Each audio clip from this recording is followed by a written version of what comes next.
are live here at Old City Hall where the Moors have returned. Sir, do you have anything to say about this matter? Yeah. Love, truth, peace, freedom, and justice. Yep. Sir, what do you have to say? I just want to put it on the record. I'm not ready. Yeah, what he said. Moor's life matters.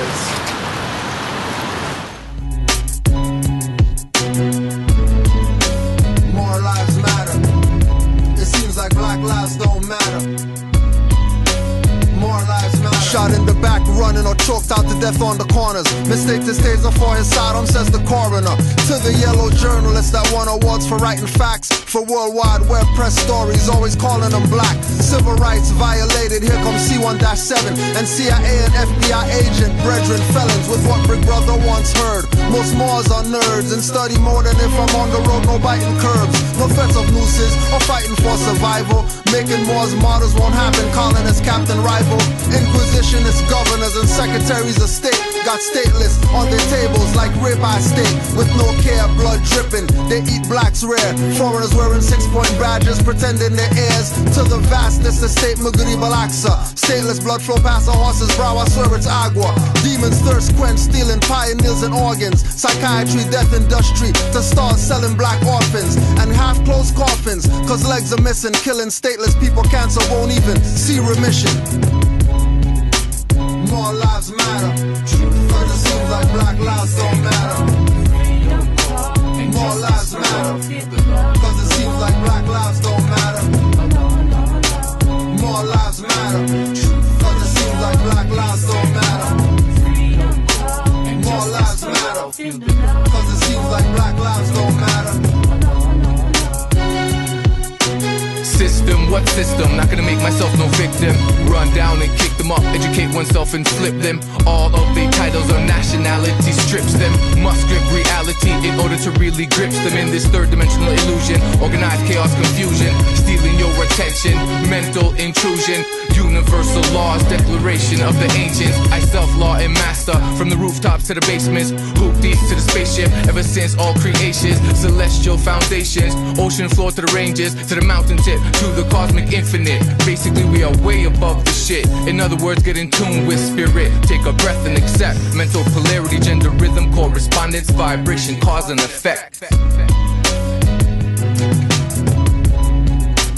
More lives matter, but it seems like black lives don't matter. More lives matter, cause it seems like black lives don't matter. More lives matter, but it seems like black lives don't matter. More lives matter, cause it seems like black lives don't matter. More lives matter, cause I sing it no sound off. It gets defective when rejected, pull your mask off. Get my perspective on the record to replay. All the news that on replay till they wanna cast off. Bury them, on to the next one. Enough of them are gun it down. Youths them a cast cross. Can't believe a Tubby that. Can't believe a Taj Pass. Trayvon, Michael Brown died for us to find cars. The afterlife visited the class wrong. Who they really wanna see with the crown on high and the garbs on free? I am free and in no business but your land or your country to seek your inalienable rights. The insatiable delight of knowing thyself and bringing all injustice to light. For the fight, it's your plight, make your sight for the bright. I'm the mic in the night, foresight for you to realize that, huh? More lives matter, cause it seems like black lives don't matter. More lives matter, cause it seems like black lives don't matter. More lives matter, cause it seems like black lives don't matter. More lives matter, cause it seems like black lives don't matter.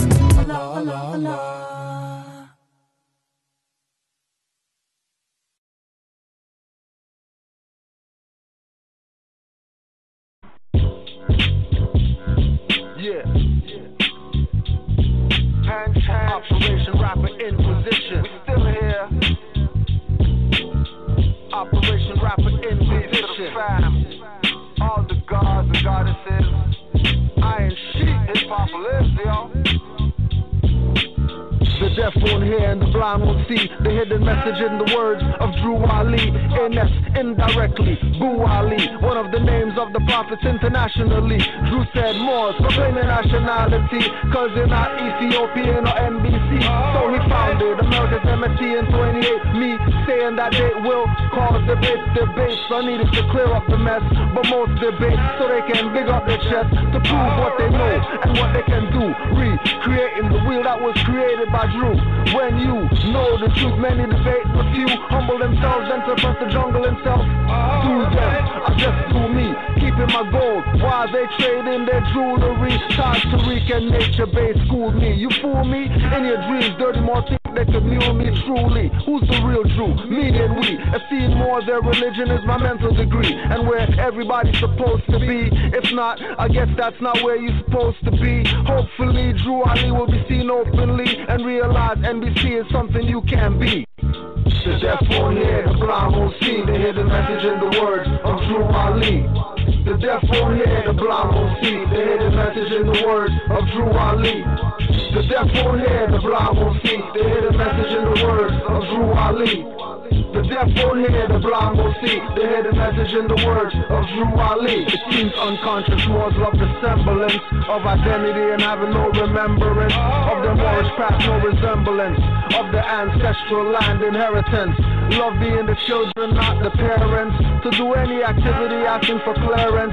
Their minds like crystal, nothing but clearance. Everyone can progress in their land, the heirs can't. It's their status, stop blaming racists who bleed just like you. If you shank their faces, you more true hair in pyramid spaceships, and they use that as an emblem on their aprons. And can't be free if not Moorish Masons. Black or more Europeans are not Caucasians. Coming to the new world to civilize pagans. With boats and harbors from mosques on hills, we sending in agents. The deaf won't hear, the blind won't see. They hear the message in the words of Drew Ali. The deaf won't hear, the blind won't see. They hear the message in the words of Drew Ali. The deaf won't hear, the blind won't see. They hear the message in the words of Drew Ali. The deaf won't hear, the blind won't see. They hear the message in the words of Drew Ali. We transcend and ascend in this. It's a journey, just like the Moors traveling. Worlds upon worlds, the sound within. It gotta touch her as we excel. Past all the sort of truths and the lies they tell. To keep y'all from drinking at the well. Divine love, that's the fountain of youth.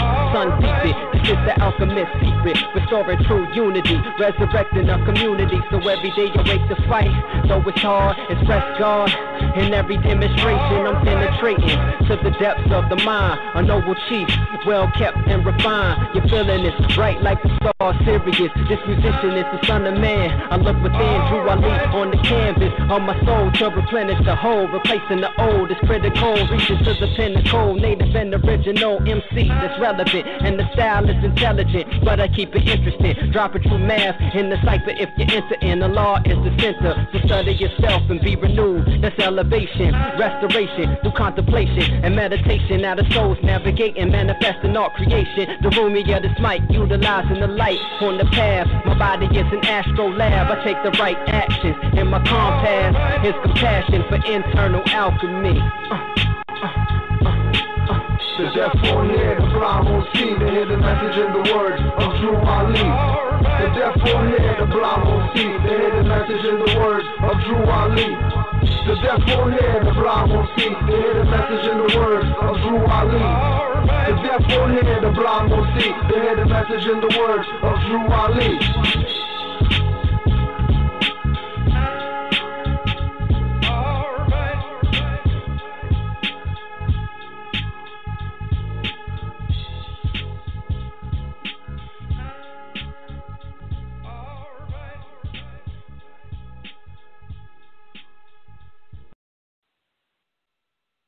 Peace and love, Moors. Peace and love to everyone listening. You are now tuned into MHHS, Eyes Wide Open, Sons of Allah. I am Misraim Aleph L, along with Grand Sheikh Kujo Awa L. Peace and love, Noble. Islam, more peace and love. Islam to all Moors. Indeed, absolutely. It feels good to be back because we missed our scheduled program for or scheduled, build for last week.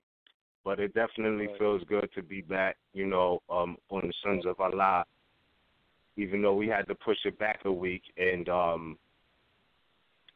we right here off this Gemini new moon energy. And that's something I found interesting among a lot of the things we will discuss tonight. But I just find that interesting that in the book The Light of Egypt, Volume 1, it was speaking on how the United States, quote unquote, was influenced by the Gemini energy. And that's pretty interesting considering all the dualities of certain things. And I say that like, if we was to say we was in, quote unquote, Pennsylvania, there's a duality to that statement, whereas technically it's not true. Things like that. The fact that you got shadow or color government going on, etc., is contrary to the Constitution. But on that note, some things I wanted to point out early is the fact that it's interesting times because today the federal court, refused to, lift the injunction on Trump's travel ban, saying that it was more so a Muslim ban than a travel ban. And it made me think like, it, or at least it reminded me of the lessons we already had, that all law is specific. Because they were looking at the details like this is not technically a travel ban. This is, Muslim ban, and that's unconstitutional because of that First Amendment and natural law, etc., if you want to go far back. But the fact that in these times that was even going on, and at the same time, a big acknowledgement to Anna E. She sent me the link earlier. Trump he went over to quote unquote Saudi Arabia or somewhere in the East and confessed that Islam is a great faith. And with the link she sent me, it was like a bunch of quote Twitter comments, and it was like Europeans mad because he didn't acknowledge Muslim violence, quote unquote, as extreme Islamic violence or something of that nature. The all law specific aspect. And I'm looking at this and it's like, the history between Moors and Christians or Christian powers, etc., just goes so deep, and it's unfortunate that some of our own people have been hit up with the effects of a Christian mentality in certain aspects. And I'm saying that because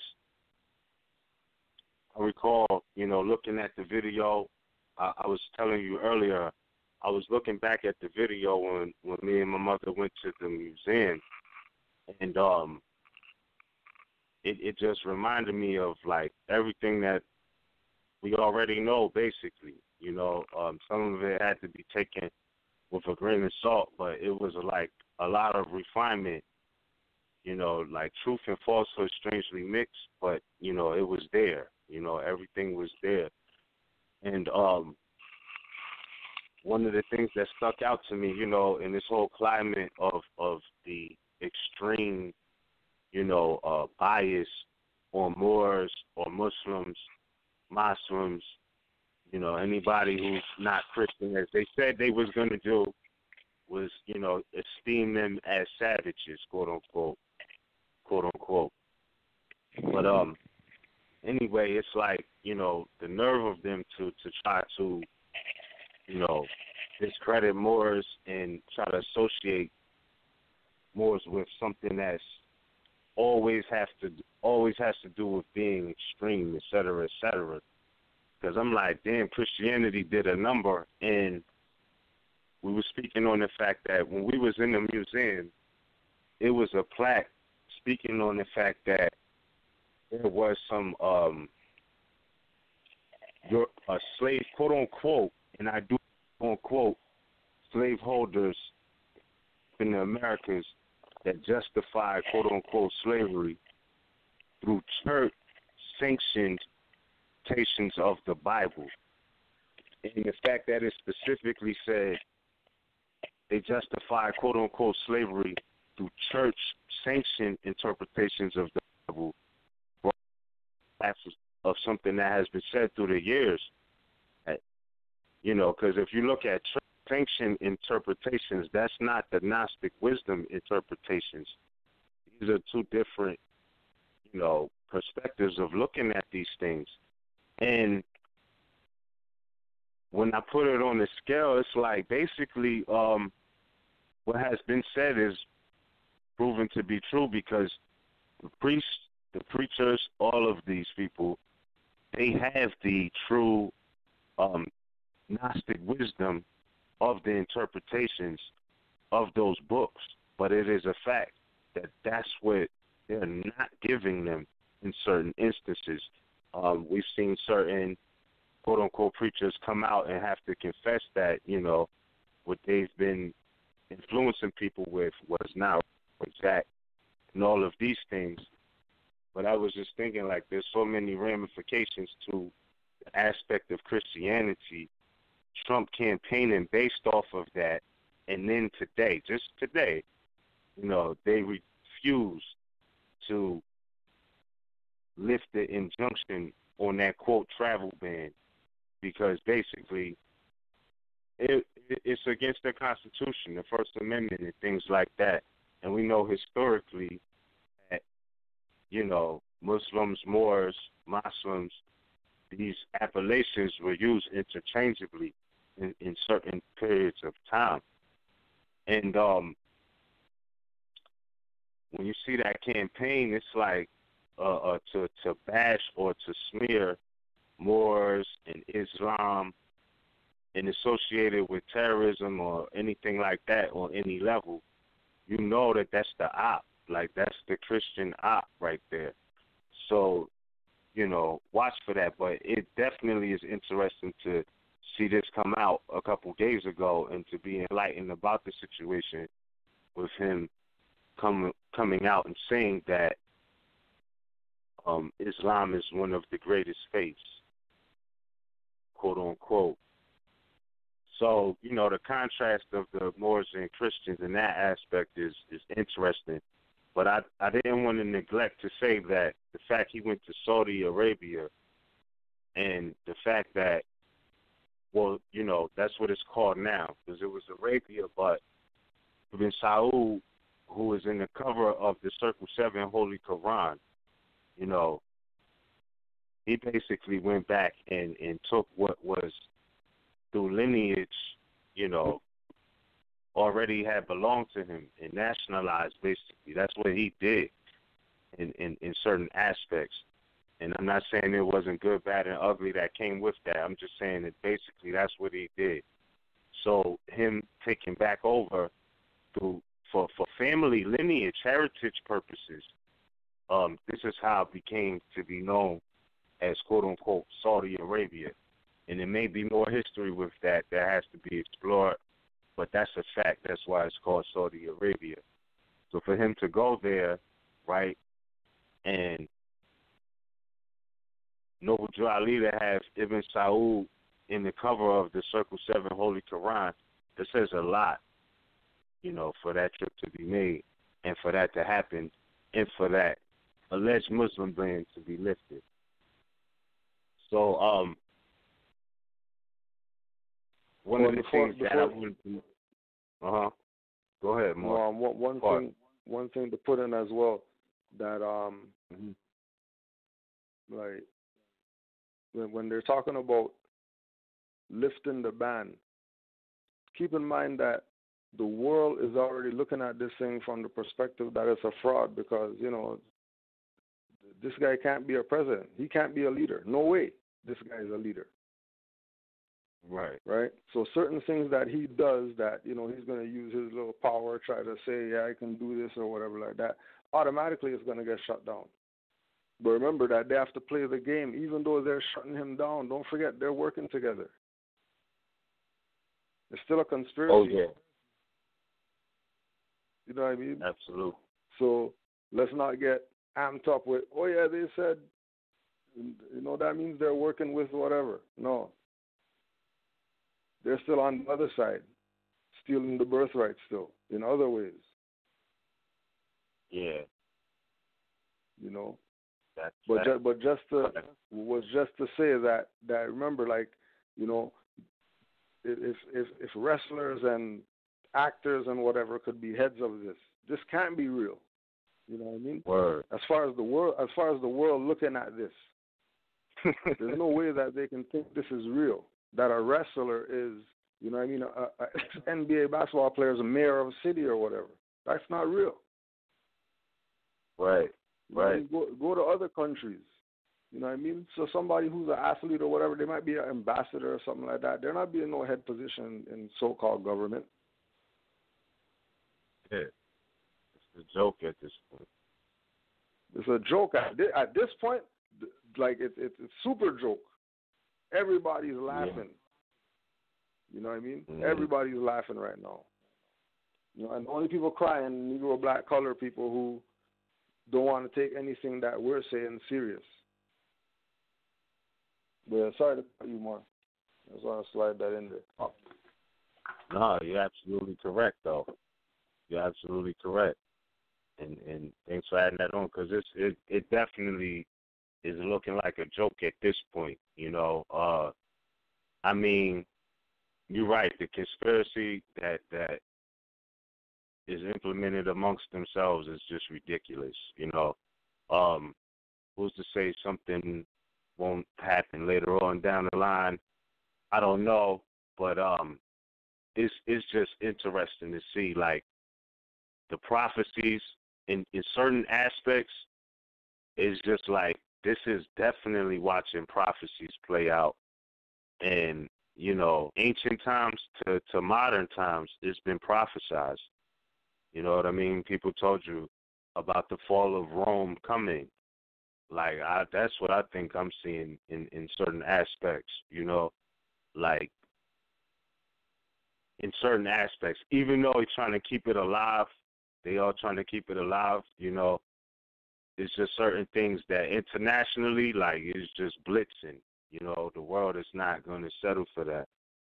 And it's just interesting to watch play out. But what's sad, though, is that in certain aspects, who, like, really overlooked what Noble Drew Ali was doing or what he did.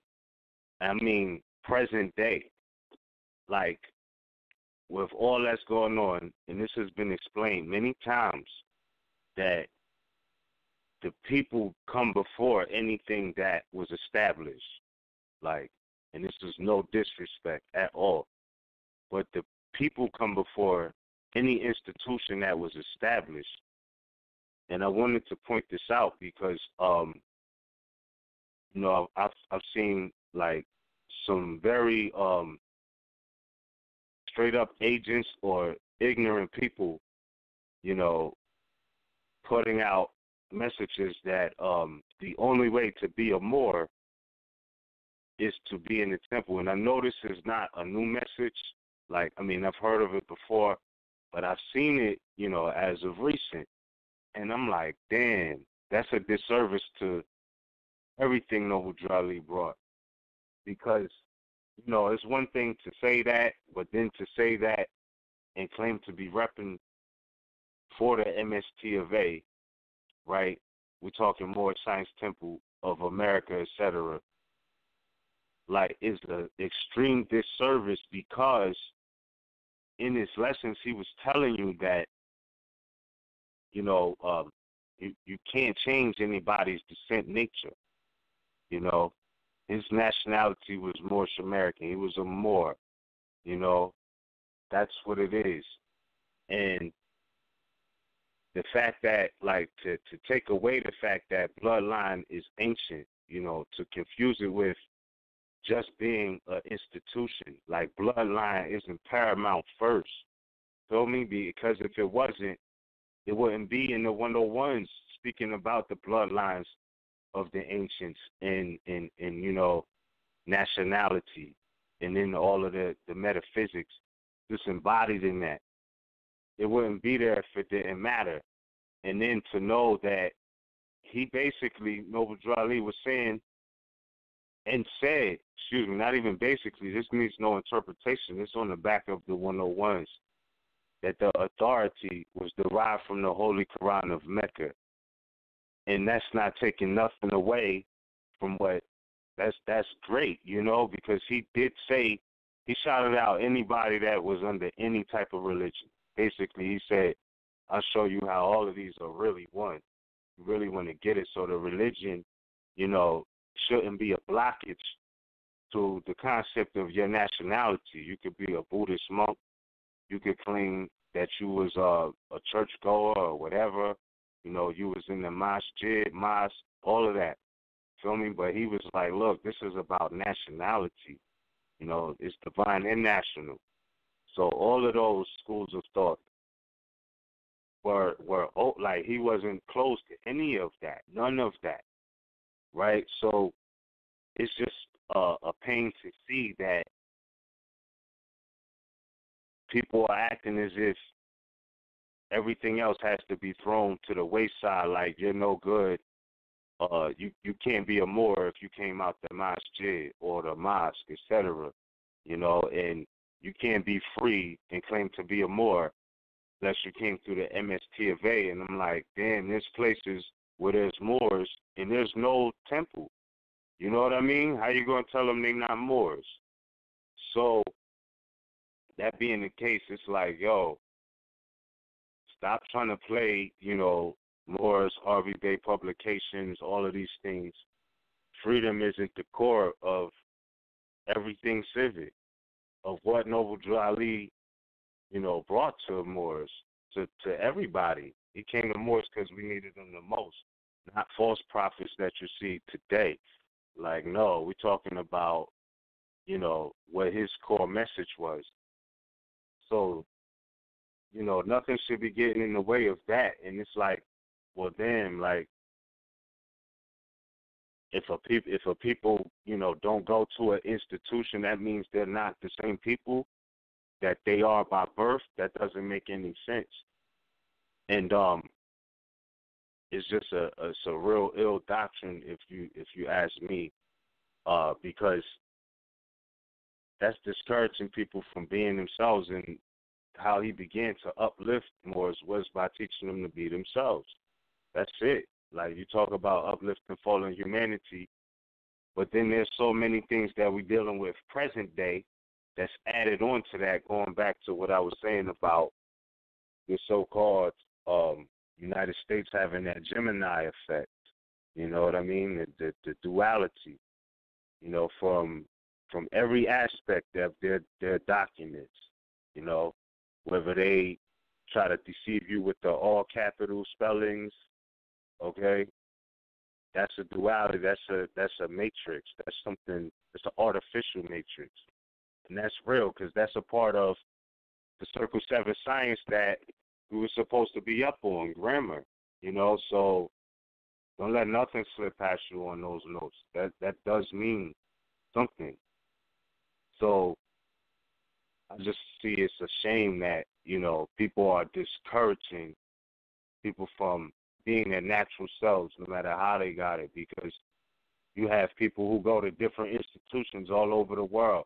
Some people go to Harvard, some people go to Howard, you know what I mean, Morehouse, whatever. Like, people go different institutions of learning for the same, quote-unquote, education, So my thing is, nobody owns Prophet Noble Drew Ali in that aspect, or Moors as a nationality. And for so-called Moors to come out publicly with fezzes on or turbans or whatever and try to discredit Moors that are free is crazy. Like, that's straight agent work. But it's not just Moors that are doing it. It's Europeans too. Going back, and I want to yield the floor to you, to this concept of the European who tried to make, because it's like this, man. Like, I've been in the temple before. You know what I mean? And this is no disrespect. And I think I praise the Most High, like Allah, Brahma, however you can relate, God, however you can relate. I give thanks for that experience, man. Like I really do. But that I didn't learn everything I know there. Like, and I learned something from everywhere, and I literally mean everywhere I go. Like, literally, if it's a damn street sign plaque that has a history about the place that I'm at, you know what I mean? Like, I'm learning no matter where. You feel me? My eyes are always wide open. And it's like that's you can't take that away from anybody, that they're gonna learn in life wherever they go, whether it be through experience, through perception, or whatever. So my thing is, knowing that we're free, we come from people who are free. We have, some people who were not slaves but who have been enslaved, things like that, or treated or dehumanized and things of this nature. It's a beautiful thing to know that we do have inalienable rights and can live free. That's a fact. But knowledge isn't always going to come from an institution direct. So I'm saying that to say that, we want to live our lives in love, truth, peace, freedom, and justice. Those are universal principles that don't belong in any institution alone. Like, oh no, that's only for this institution. Noble Drew Ali said himself, to all nations and all lands, like everybody. That's how universal those principles are. And they could be looked up in law, etc. You know what I mean? So when I looked at the definition of being free in the International Dictionary published in 1910, I'm like, damn, like, the word free goes back to a Sanskrit Asiatic word, which means to love. You feel me? Like, this is what it is. And I thought about it like, damn, yeah, people really lock down things that they like, not love. And this is what Noble Drew Ali, did mention in the 5 principles, that first being love. And it's like, damn, sometimes it's crazy because, yeah, we got aspects of concepts and words that we need to correct. I.e., we could say black. That's not the accurate word for Moors. It's really not, But our lack of knowing language doesn't just stop there. There's so many different words that we need to know the meaning of, specifically when we're going to be out verbalizing and making sure we don't say the wrong thing to get into the wrong verbal contracts and, or write something down that, things like that, because it's a lot to do with spells. Again, if I could take it back real quick to the fact that they were speaking of sustaining slavery through quote-unquote church-sanctioned interpretations of the Bible, as it said in the so-called African American Museum of History and Culture. That goes back to the fact that people was put under spells. Like, that's a fact. Talking about interpretations of words and all of these things, like that's spelling. Like, that is what that was. So they wasn't giving them the Gnostic wisdom behind the text, meaning they wasn't telling them the sun was the sun, S-U-N, in the sky. In that regard. Now we know, again, the Gemini effect, the duality, as above, so below. So, it's metaphysical when you read in the book. Again, and I say that to say that, when Moors are like, look, because even, and pardon me, I don't mean to be long-winded, but like I said, I was looking back at that video, and the more I study, it's like, damn, this is making so much more sense now, because they was talking about freedom of movement and things of that nature centuries ago. This is not a new lawful or legal argument. You know, it's not a new international argument. It's not a new, it's not a new right, a birthright. This is a inheritable, or, you know, something that you receive through heritage. But you got to know the history to make it correlate, right? So your birthrights, nationality, that comes from your mind, because you got people talking about, oh, we're going to build this nation. We're going to build this nation. Like, the nation been built. Like, build your mind up. You feel me? Because I tell you, yeah, Moors mean unity, but unity is not moving to one abandoned section of one city in North America. Like, anybody telling you, like, and there's nothing wrong with having our institutions there, but everybody is not, like, because the whole continent is our homeland, you know. Everybody is not going to flock to one area. It's damn near impossible, because there's so many of us and there's so much different terrain for us to be in that you might get some people there depending on the institution. But trust me, the idea of unity is not that alone. It's not that alone. It's not taking over a block in a city like that. That's not a bad idea, but that's not the ultimate resolve for Moors. All Moors living in one village like we a tribe opposed to a nation. Feel me? Like, no. That's not what nationality is about. But I'm just saying that it's nothing wrong with Moors being in the community, but to scream that we need unity and your idea of it is all Moors move to one city block, that's insanity. You feel me? That is insanity, because there's so much land and people are mentally disconnected from the land. Like, I'm a Taurus, so I really do. I feel the connection of territorial jurisdiction, the being connected with the earth. That's in my spirit. You feel me? So when I hear people talk like that, it just doesn't resonate with me. When they cut off the aspects of our territorial jurisdiction, ancestral estate, like Canaan land is not, you know, America, so-called Jamaica, so-called, which is a corporation, Boricua, all of these places are not our home. I can't relate, because we're thinking outside of this modern box that people have been subjected to through Christian Dome, because you got to remember that the church and state were obviously operating, and they still do today, but, you know, it wasn't no secret that these were the same institutions. So if Noble Drew Ali is saying we're giving Christianity back to the Europeans as it was established by their forefathers for their earthly salvation, that means you're giving back the concept of being a 14th Amendment citizen, which is an artificial person if you're being yourself.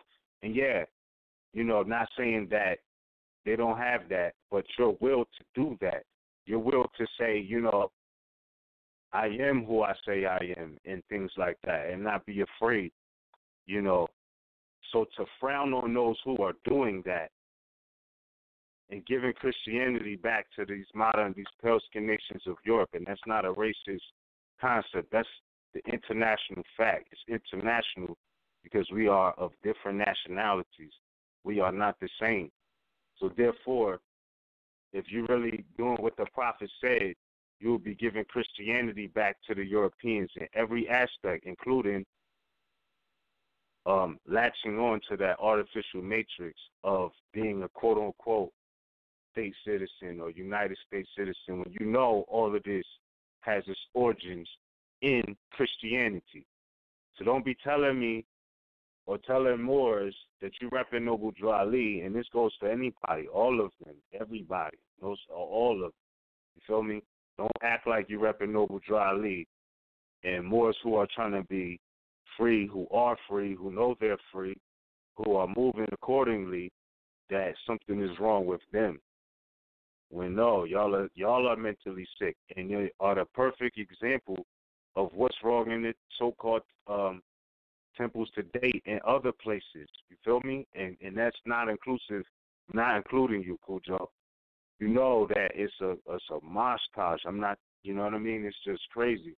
But anyway, they cannot say that they repping Noble Drali and Moors need to be quote unquote U.S.A. anything. If you study the origins of that, it's a corporation. Feel me? It is a corporation, and Moors and Christian powers. This is what it is. So it's like, you know, the deception and things like that. Like, I would just say keep your eyes wide open, study more.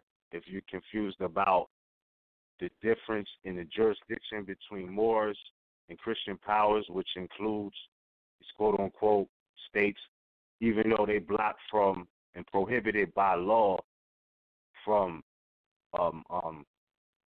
infringing on your constitutional right of religious freedom. And if you look that up, that goes into liberty of conscience, which nobody can really contain because man is mind, and liberty of conscience is your freedom to determine to what is to you religious.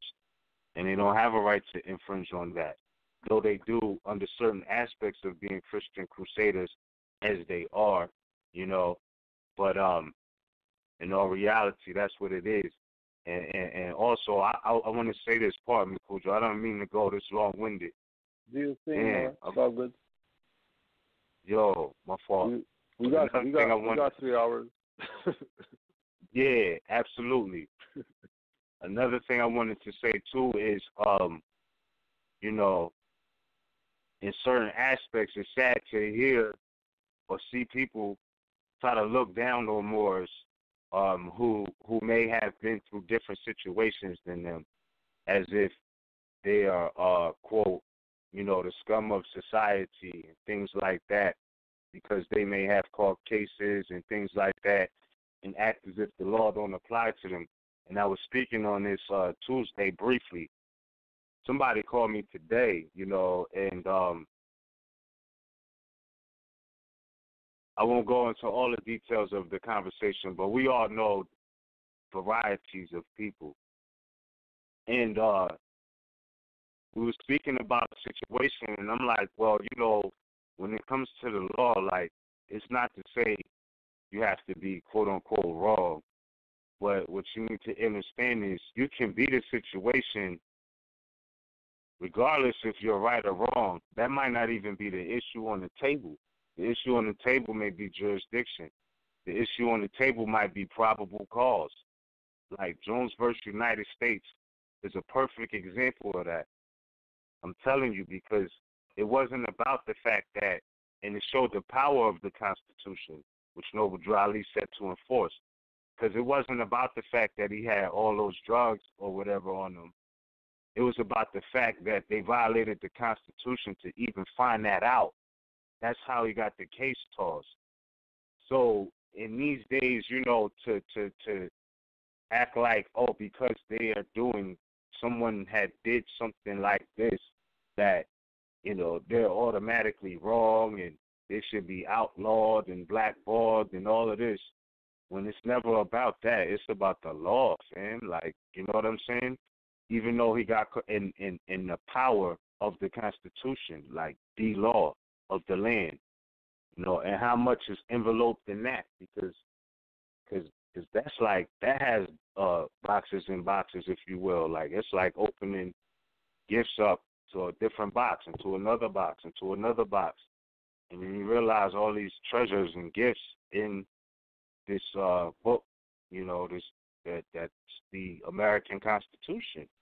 So there's so many protections in there, and even though, you know, I could say from certain experiences, it's definitely hard to have faith these days in that system, in any one of those Roman systems.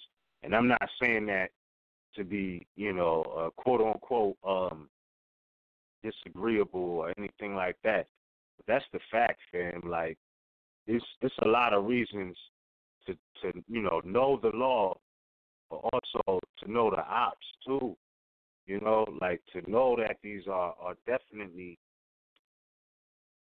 people in place who are trying to write themselves into or have written themselves and trying to write us out of the halls of existence and history. But it's impossible because, again, going back to that concept of people being under spells, and now a lot of us waking up, you know, breaking those quote-unquote spells of Negro, black, color, understanding what that means in law for real, and making sure that these things are acknowledged whenever you're dealing with an international situation.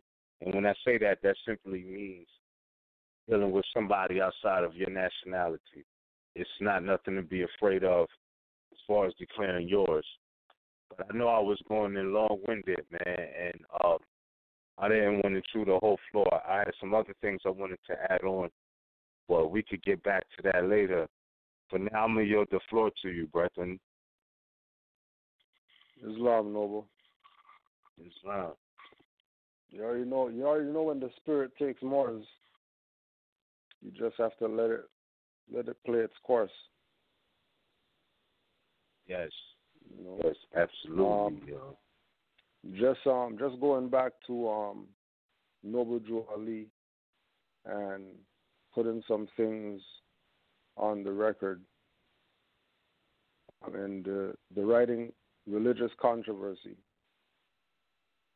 The fact of the matter is that they have always had only a reflection of the truth and not the real thing. Like one who holds up to the sun a mirror and casts a few of its diverted rays in a different direction, so have they done with the truth that is supposed to have come from the east. There are but few people who know what the truth is about man, and that few know that it is foolish to try to impart it to the ignorant.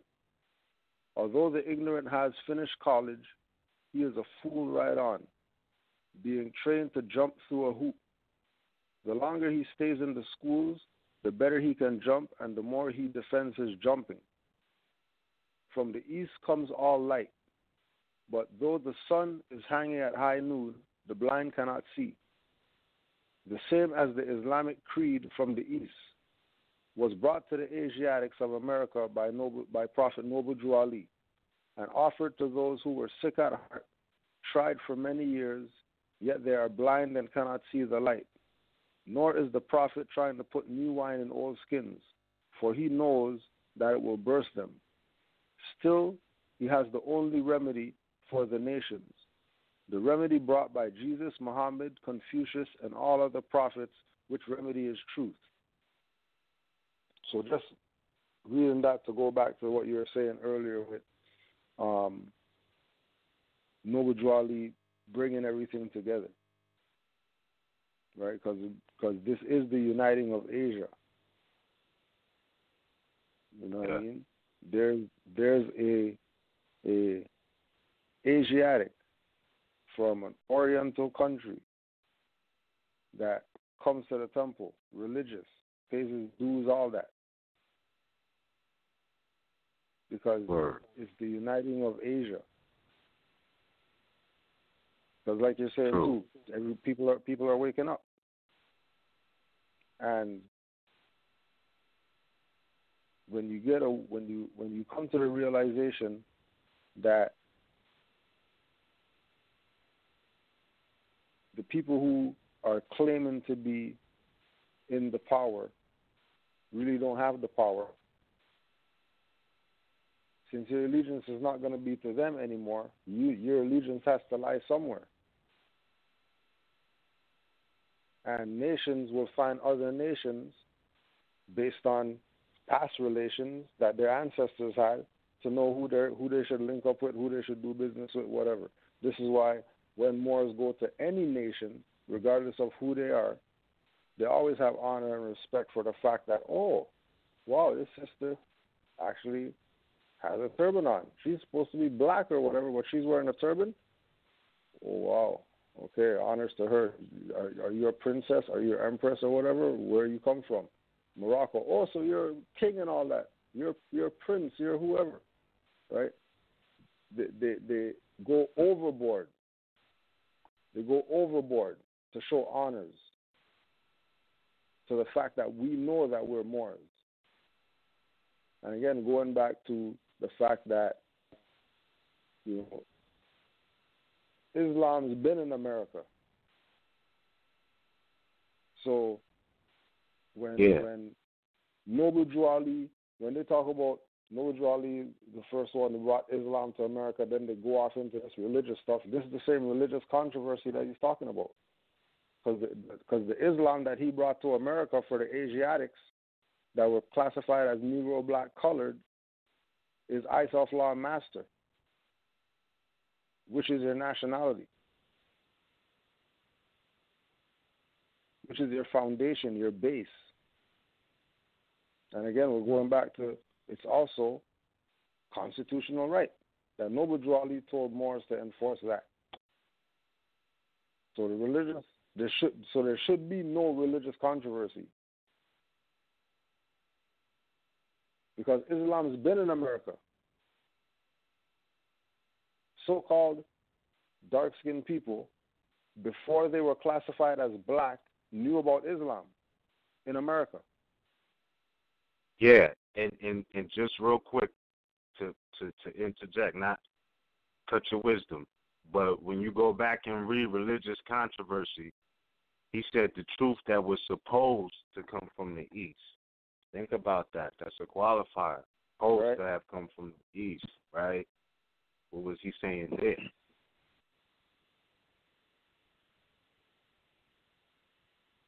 And it goes back again to everything I say is spirit, so more's better heed.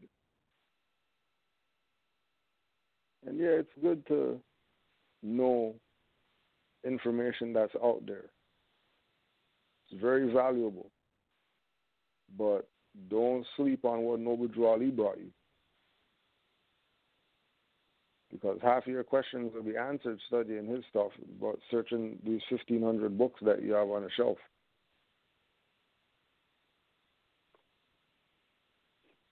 Majority of concepts will be corrected immediately upon looking at the spirit perspective of what Noble Drew Ali said, and then the earthly perspective of what he said. Like again, he told Moors, get a good European education. Where are you going to do that at? At the schools, at the universities, colleges, whatever. But then he's telling you here that although the ignorant has finished college, he's a fool right on. What point is he making? He's talking about the stateless people that go to college, the ignorant ones. So it's not a contradiction, because he said one thing and then these people are going to debate and say, well, Noble Drew Ali said, and you're doing again. There's a spirit perspective that's also in the lessons. The instructions are called divine. Like who else is going to come? Who else came out with divine instructions? Name somebody that put out some type of literature or whatever and said that the things that they're presenting to the masses that want to receive the message that they have, that it's the divine instructions. Only him. You know what I mean? It's like with fezzes. Fezzes been around before Noble Drew Ali. Turban's been around before Noble Drew Ali. It's about going back to your culture. But know that this individual was a Magi. He was a Muhammad. He was a Confucius. He was a Sun Tzu. You know what I mean? He was a Hajj. He was a Khalid Muhammad. Mm-hmm. Right? All these individuals before Noble Drew Ali, all the individuals before Noble Drew Ali, the message is the same. Even Noble Drew Ali said it.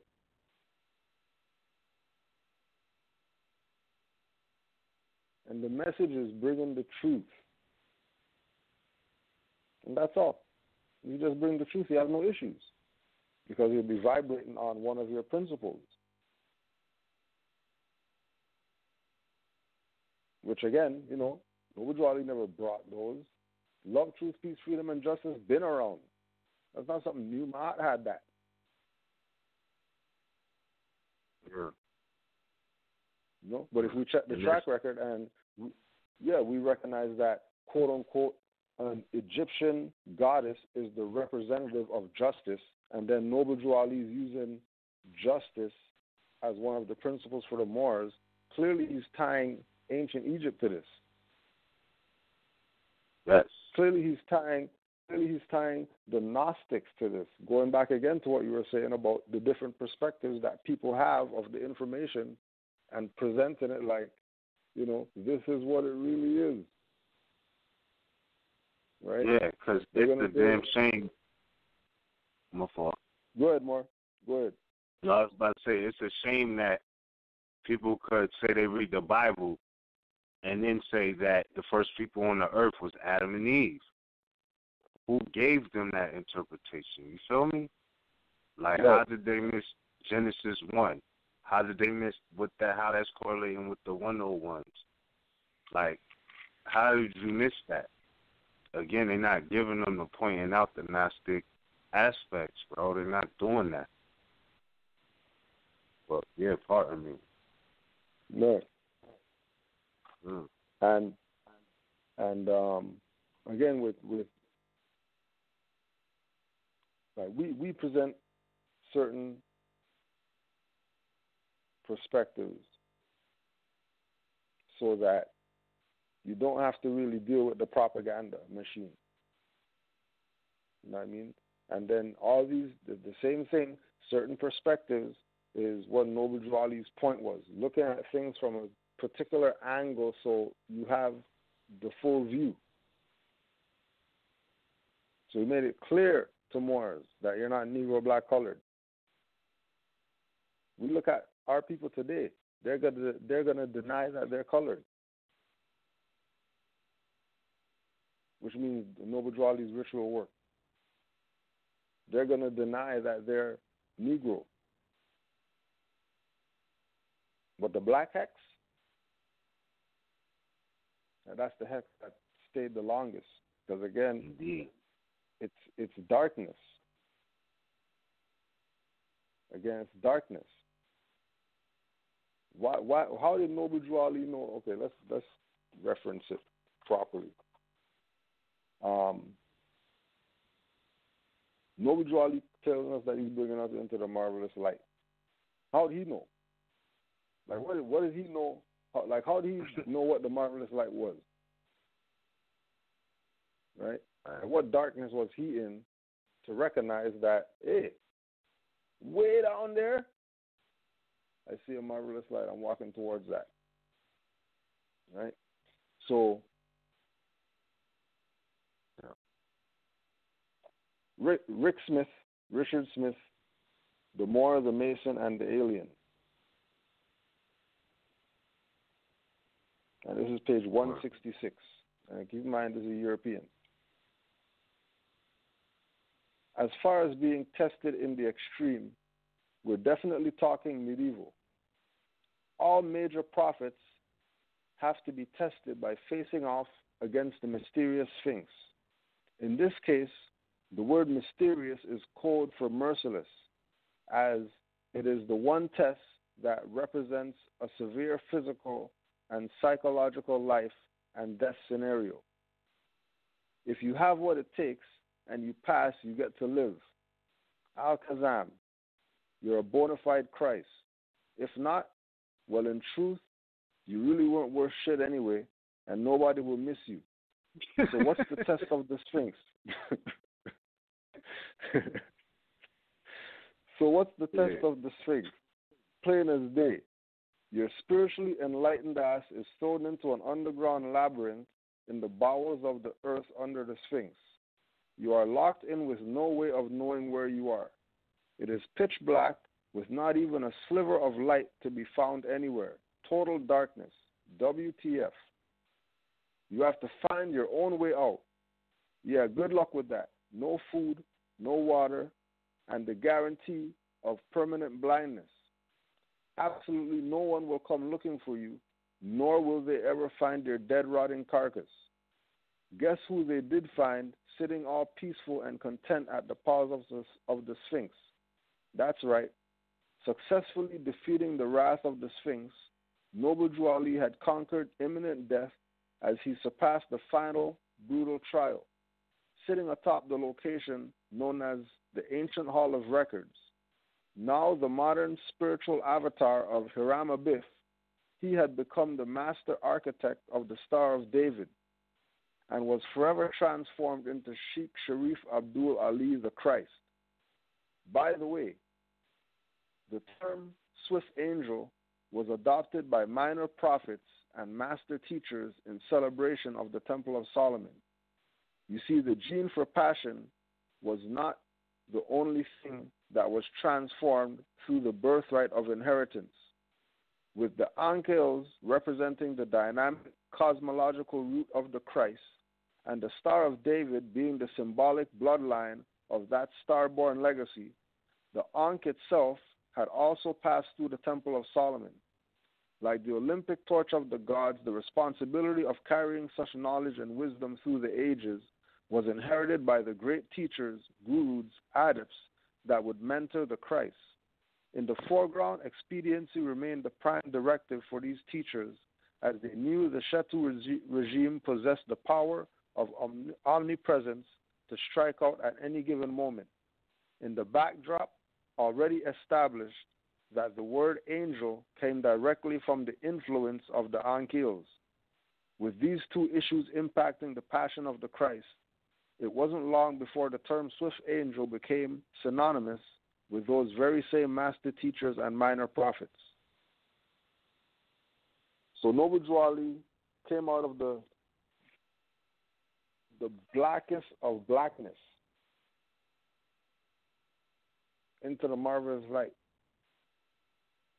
and brought I, Self-Law and Master, left foot first, standing in between the paws of the Sphinx, to America for Asiatics who were, quote-unquote, in the mental grave, really who are Hiram Abiff, right? The so-called grand architects that lost their mentality because they got beat in the head with lies. And he came and he lifted them out of their grave by telling them, you're not Negro, black, colored, or whatever like that, you're Moors. Gave them the scepter. And then going right back to what Min started with, that people took the scepter and did BS with it. And they want to come in 2017, talk about building something with Negro minds. Because they didn't realize the message that Noble Drew Ali brought of being self-sufficient. Word. That it's not about getting from those people. So being able to be a nation. Why? Because you are a nation, so, just be that. Yeah, real talk. But it's kind of crazy, bro. I don't know. I remember a couple years ago, we 3 years in right now, bro. And we 3 years in with the Sons of Allah right now. That's really smooth, man. But I remember a couple years ago, I was saying I had social anxiety, bro. And, I don't know if it's just me. You know what I'm saying? But it's just certain shit that if people don't have, a certain Moorish education, I don't mind teaching. But, it'd be you don't always want to feel like you're forcing yourself on somebody who, you know what I mean? And you don't want to be like, they're not ready for that, or this, that, and the third. But it's crazy, like, interfacing with people who never heard about Noble Drew Ali, you feel me? Because the concepts of certain things are so different. Like it's just different. Like, and I don't know, we should do this. I think I'm going to do this, yo. I'm going to do this. I'm going to just ask 12 different people, what does the word love definitely mean? And I think I'm going to get 12 different answers from everybody I asked, because this was the first principle. So when you start doing things off the love, it's like people who don't understand that principle, they're not receptive to it, yo. Like, you're like, you know how they try to get at Yahshua, you feel me? Because he was coming through with the truth, which it took an element of love to do, and they try to drive him out. And same thing with other, you know what I mean, enlighteners, social reformers, and things of that nature. They, like, it was a certain class of people who was, like, so into that darkness you was just speaking about. Like, when the light hit them, it blinded them. You feel me? Like, they started resisting putting their hands up. Like, somebody being in the hole for a month and then coming out, like, the light is going to hurt their eyes, yo. Like, if they've been in the darkness that long. So, yo, I don't know. I just had to say that, like, sometimes it'd be like, damn, like, we got to take you all the way back to the basics, which is cool. But I'm just talking about, you know, we dedicate a lot of time to doing that. But I'm just saying, when you go out and you just do quote-unquote regular things, you know, it's always in the air. It's just crazy seeing the different mind states that came from the social engineering, and like how people react different to different things based off of their misconceptions, because they was taught that quote unquote love was their father beating their mother and then being back in the house next week. So when you say you're coming from that place, they can't relate to that. You feel me? That's how deep the social engineering is, man. Like, that's sad though, and it's crazy, bro. Like, so, you know, when you speak the truth, sometimes even your own family members don't want to be receptive to it until years later. You know what I'm saying? When you're exercising your freedom, you know what I mean? People want to throw stones at you, like you some sort of rebel, outcast, outlaw, because you ain't doing what Noble Drew Ali said when he was talking about enforcing the Constitution. And These this is ninjas, notice them, ninjas is whack. You feel me? The NINJA, you feel me? These ninjas is whack. And I'm like, yo, stop knocking us for exercising those 5 principles, man. Like, because they're natural. You feel me? Like we embedded with those at birth anyway. It's just getting you back into your natural energy. Those 5 principles. Not that there's other principles that should be dismissed, but I'm pretty sure you could find how they all come up under those if you're really studying them. So, I don't know, like, it's certain Moors who's standing on the absolute truth. And I'm not mad at them. You feel me? Meaning they like, yo, look, the truth is this. You Europeans, and I know it's a lot of flowery, we could put flowers around saying this and you know, say it a very, you know, beautiful type of way. But the bottom line is there's some Moors who just outright feel, and I feel you, like, yo, you don't have any jurisdiction over me as far as this system goes, or that system goes, because we're not of the same nationality, and that's just the end of the story. Like, y'all are foreigners on this land, you know. And if we're talking bloodline identity, there's some people who are proud to stand on that alone, because they haven't known who they were. And when they found out, it was like, yo, this is what has been missing. And then some knew from birth, and it just was like, this is what has been missing. it all makes sense.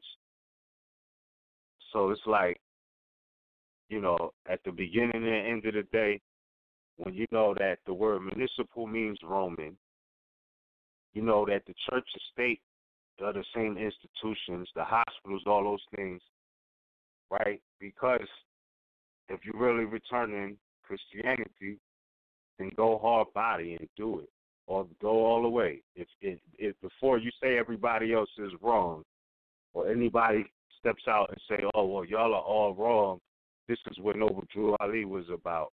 Give Christianity back to them first in every aspect of it.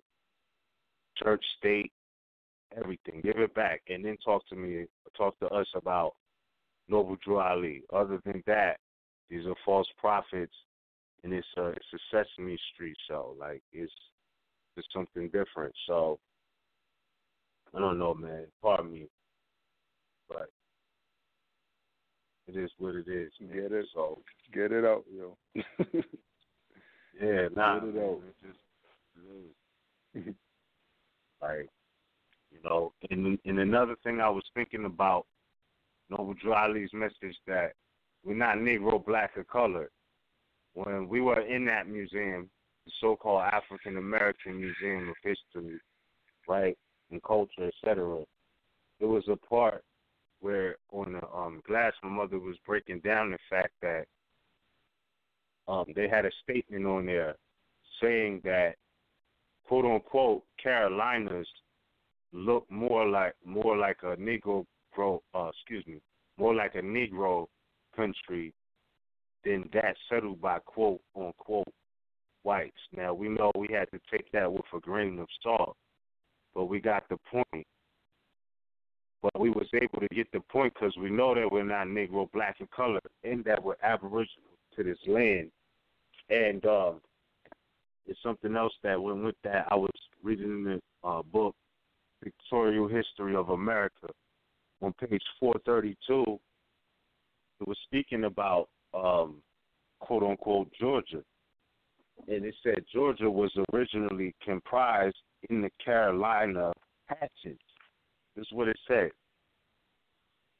Now, mind you, it was saying that Carolina looked more like a Moorish country, if you will. All right, so it says Georgia was originally comprised in the Carolina patent and was the last settled province of the original 13. Check this out. It says, as late as 1732, a European within its limits, right? And it specifically used the word European. Up until 1732, there was no trace of Europeans. Like, and that stuck out to me with the fact that what it was saying in the museum, and then correlating that particular history of quote unquote the pictorial history of America, when they was going in on the so-called United States and the Carolinas, the fact that they're saying as late as 1732 there was not a single European within its limits. So, and at that time, that included a large portion of the southeastern portion of North America, which they call Florida, Georgia, you know, North Carolina, Alabama, South Carolina, Tennessee, all of these things. Because, I mean, the historical facts are there, the mounds on the Mississippi and things like that. It's all there. We know these was Moors. And when the Spanish came over, they got trashed coming up the Mississippi on several occasions. So, you know, I mean, now what was that timeline that you just gave from the book reference? 1732. All right. It says, okay. So 1732. All right. Yeah. Yeah, go ahead. Yeah. It says no, as late as 17. Yeah. No, go ahead. Sorry. Go ahead. No, I'm gonna just say it again and then just go in. But it says specifically, as late as 1732, there was not a European within its limits. Georgia, it says Georgia was originally comprised in the quote-unquote Carolina patent and was the last settled province of the original 13. And then it goes on to say as late as 1730, there was not a European within its limits. And correlating that back to the museum when it was saying that it looks more like a quote-unquote, when they're speaking about the Carolinas, it looks like more like a quote-unquote Negro country than those settled by quote-unquote whites. But we know that we're not Negro, blacks, and colors. We're Moors, true Americans, a definition, and that the Europeans are not whites. They're not. They're Europeans. So, again, being able to respond. But, yeah, I didn't mean to cut you. Please add on what you was going to add on, bro. It's all good, Moore. Manly P. Hall, The Secret Destiny of America, page 227. It is that mysterious personage, now conveniently classed with other historical charlatans, i.e., great men whose occult knowledge and powers shoot over the heads of the imbecile majority, namely the Count de Saint-Germain, who brought about the just outbreak among the paupers and put an end to the selfish tyranny of the French kings, the elect and the Lord's anointed. And we know also that among the Carbonari, Carbonari, the precursors and pioneers of the Garibaldi, Garibaldi, there was more than one Freemasonry deeply versed in occult sciences and Rosicrucianism. Anderson's Constitution of Freemasonry was published exactly 100 years after the appearance of the great Shakespeare folio in 1623. Now, this is where I was relating to the timeline. In 1730, Daniel Cox of New Jersey was appointed provincial Grand Master of the provinces of New York, New Jersey, and Pennsylvania by His Grace Thomas Duke of Norfolk, Grand Master of the Premier Grand Lodge of England. Benjamin Franklin became a Mason in 1731 and was provincial Grand Master of Pennsylvania in 1734. George Washington took his first degree in the lodge at Fredericksburg, Virginia in 1752. The early American lodges met in taverns or inns, and the first Masonic temple in America was built in Boston in 1832. Now, these Europeans during the 1700s were over here and had no quote-unquote state. 1700s. And then further north, they're meeting in taverns and inns. Right? They're meeting in taverns and inns. Right? Now, they didn't specify whose taverns and inns they were.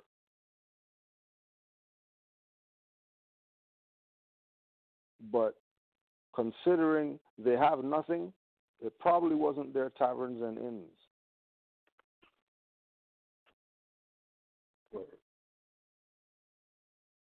And you're going into now the so-called Masonic, quote-unquote, connection, right? The Masonic, quote-unquote, connection to so-called, what they would say, United States of America government. And how these people, in order to qualify themselves to be worthy, they had to study the foundational, as they call it, occult sciences,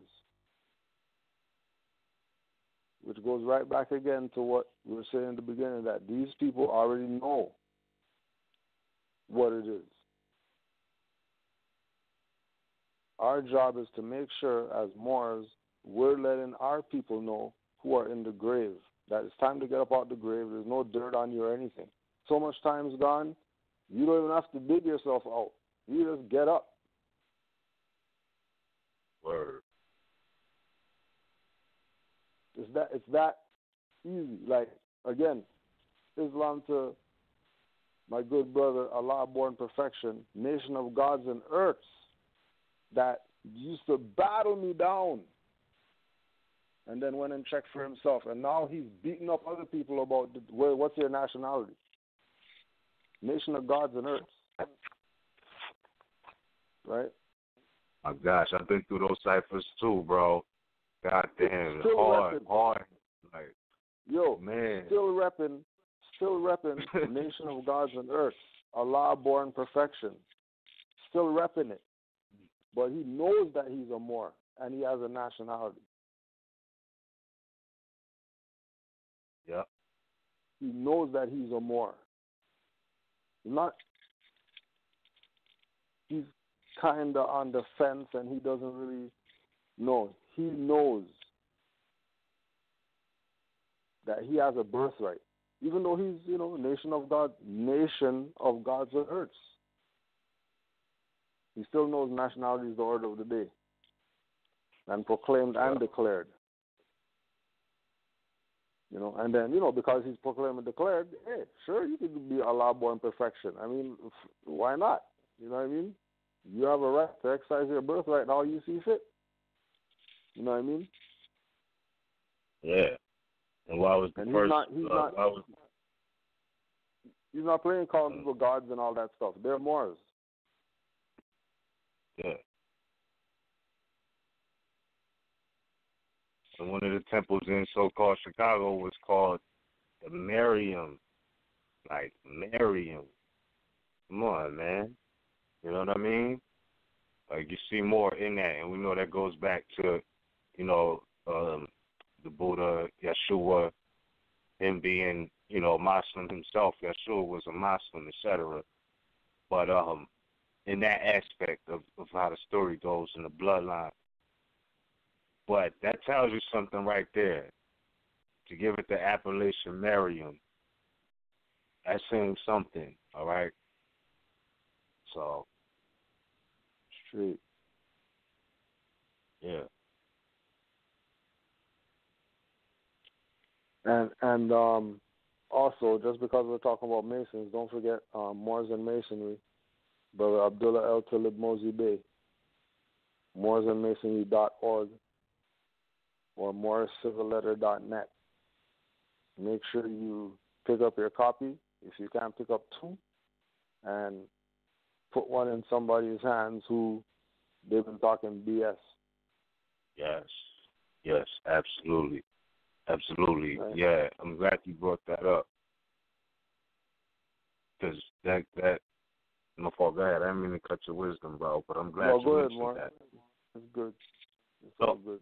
Nah, because it was a European. I sent you the link, and I mean it wasn't nothing too major, but it's still along the lines of the whackness that people try to do as far as associating Moors, Islam, and with like these conspiracy theory things going on, like the dude who was trying to associate an aspect between Moors and Masonry and used Dooley's book as the thumbnail for his video, trying to correlate that with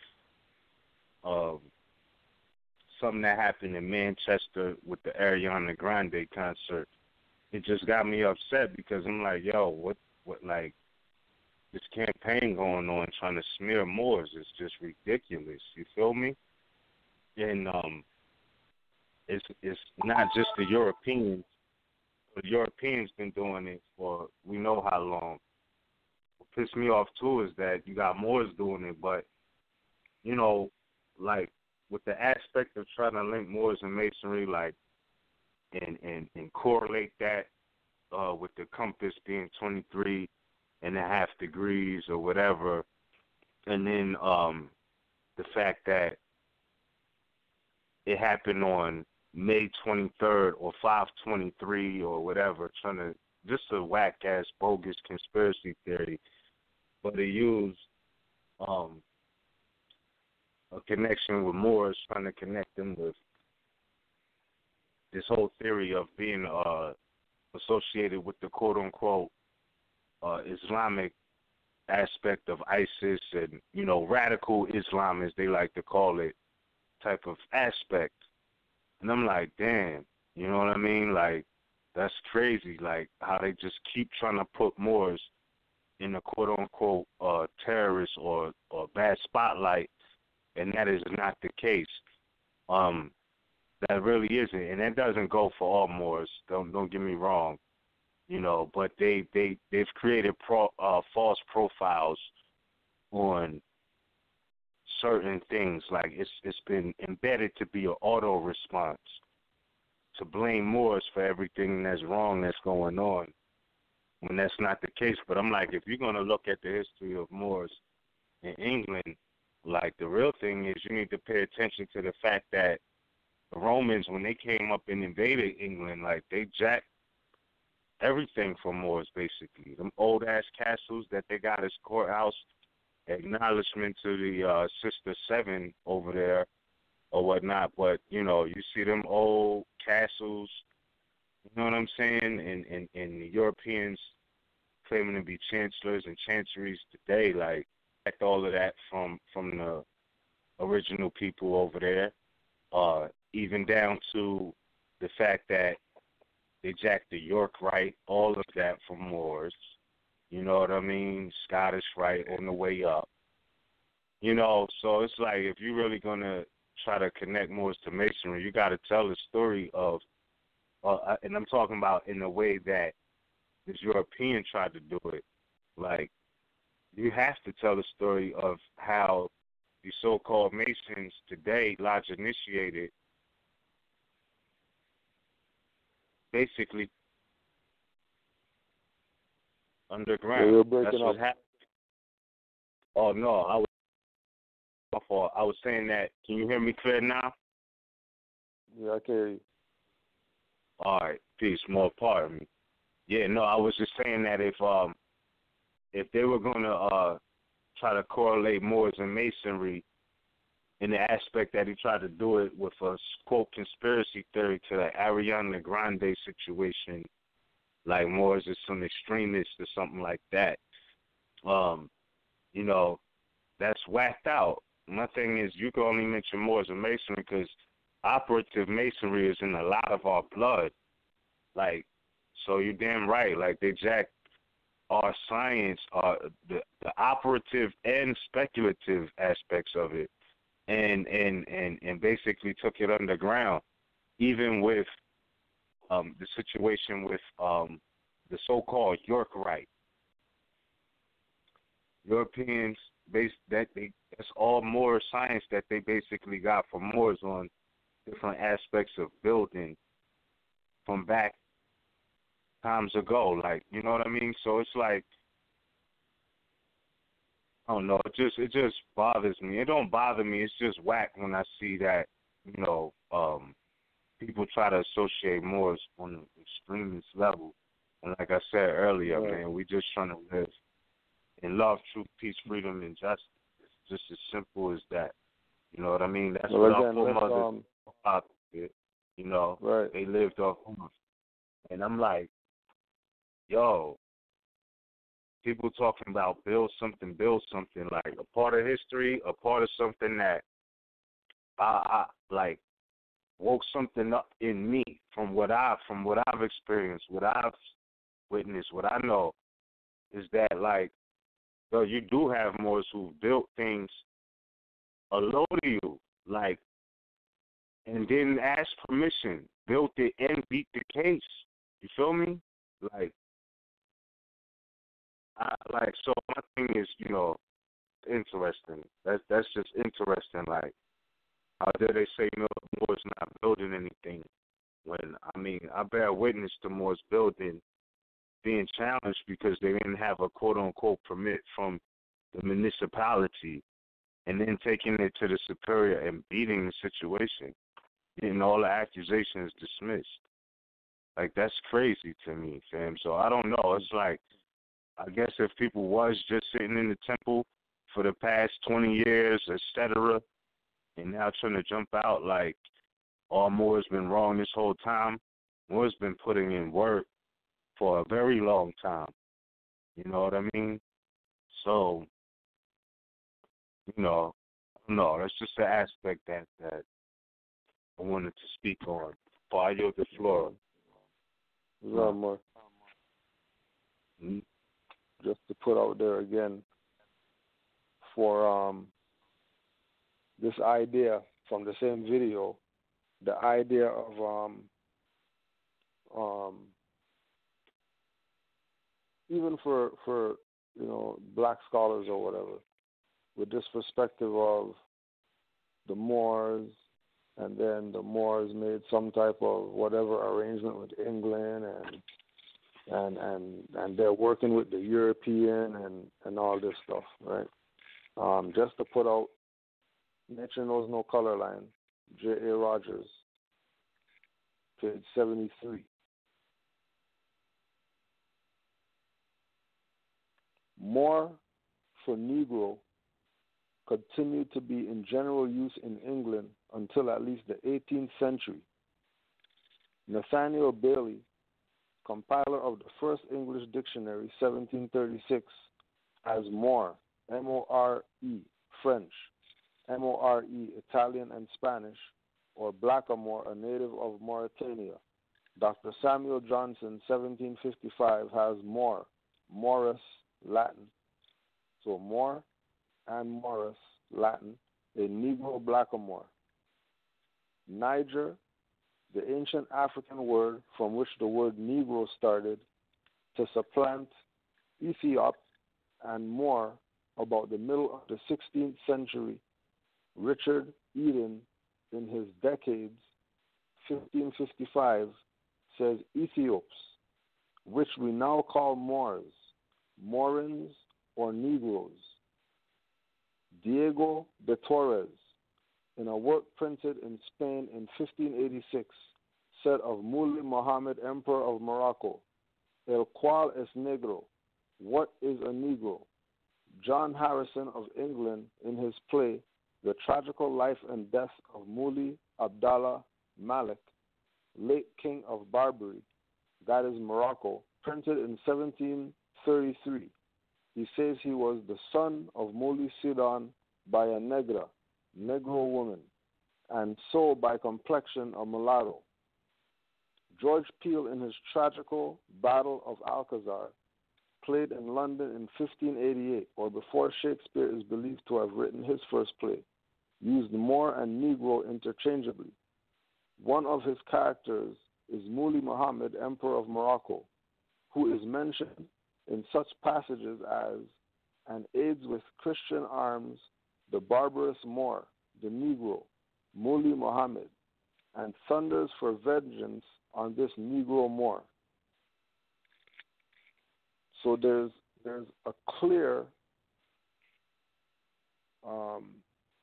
wanting to get the Moors out of the minds of people and in turn out of their face. But you realize that you can't get rid of the majority. So you have to reclassify them. And then the people who are reclassified, individuals who know that they're misclassified, but opposed to do like what we did with Brother Allah Born Perfection and other individuals in these so-called groups out here, beat them in the head with the truth because they want it. The ones that want it, beat them in the head with it. And force them to make a change, even for themselves. Don't worry about the other ones, because even Drew Ali said only a handful saved. So don't worry about the ones that you can get. Don't worry about the fools. Focus on those two that are on it. that when you call them or they call you or whatever, they're studying and you know that they're coming into this with their eyes wide open for real. And then, of course, the younger generations, because they know that they're not black and all that. They'll tell you they're brown. Right? Without even being taught more science, they'll tell you that they're not black, they're brown. Mom, why do they call me black or whatever? Oh, you're black because whatever. No, I'm brown. No, you're black. No, I'm brown. Like, arguing. You know what I mean? Yeah. And remember, like we were saying, with the divine at play, that's divine talking. Yeah. That's divine talking through the child. Yeah. You know what I mean? That certain things aren't right and exact, Dad. Like certain things aren't. How come you're talking like that? Like, what do you mean by that? That's not what you taught me or whatever. And then there's the ones that shut them up, and then there's the ones that heed the message. Yeah. Because a child could be your great-great-grandma sending a message.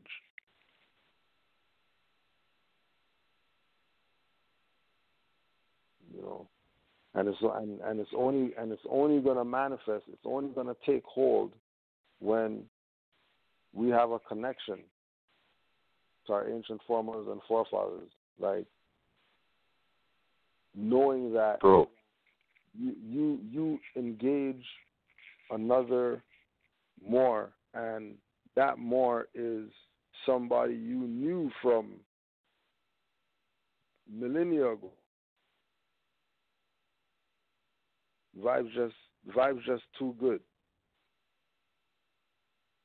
You know what I mean? This is not the first time that we're meeting. And keep in mind certain things that Drew Ali said that they're so expansive but get no play. Because it's not the deep stuff that people want. Oh yeah, he said something so deep or whatever. It's the shallow things that he said that are the deepest.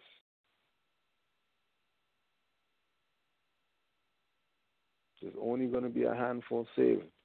And trust me, the handful that's saved are going to be able to exercise as a nation of people. Word. We don't need 500 million.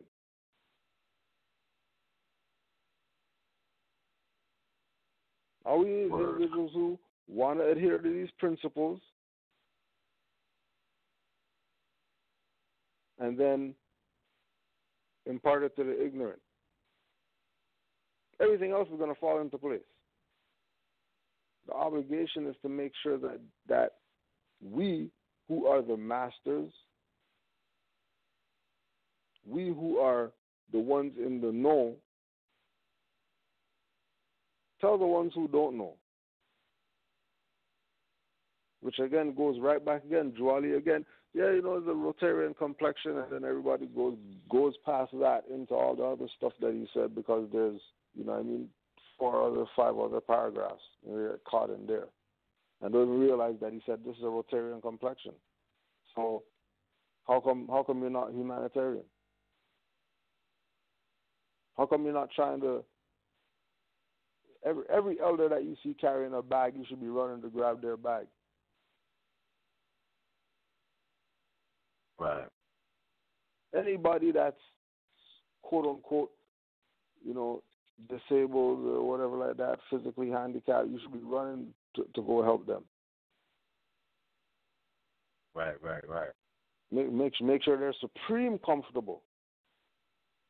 Just because. Like we have an obligation. Oh. Right? This is why so-called all these lodges and whatever like that are recognized. Not because of charter in England. They don't have no charter. They say they don't want nothing to do with England. How they gonna say that we can't really work like that? You can't tell me that you got a charter from the people that you say you have nothing to do with.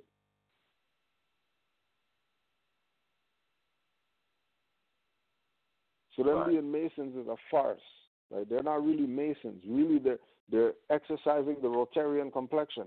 Go to the hospitals and go to the whatever like that. And then people say, hey, I guess they're humanitarian. And then they fund them. To the point where they are now. Right. And then remember that everything that they're doing is pretending to be Moors. From the inner even details. when the Shriners Hospital and all of that, they got the feds with the sword over the head. The Shriners Hospital. Yep. You know, and keep in mind, right? Keep in mind the disservice that these people did to your birthright. That the Shriners have a hospital and the Moors don't. Word. Keep in mind the disservice that the people who claim that they're heads of Moorish movement and claim that Moorish Science Temple is the all and be all and that's whatever. What have they done? And then the only ones that you do know about are the ones that are agents with the state, getting to do state stuff, road parades and stuff like that, state parade. They're the Moors because they're in the state parade, or they're recognized by a European. No, they're agents. Recognize what?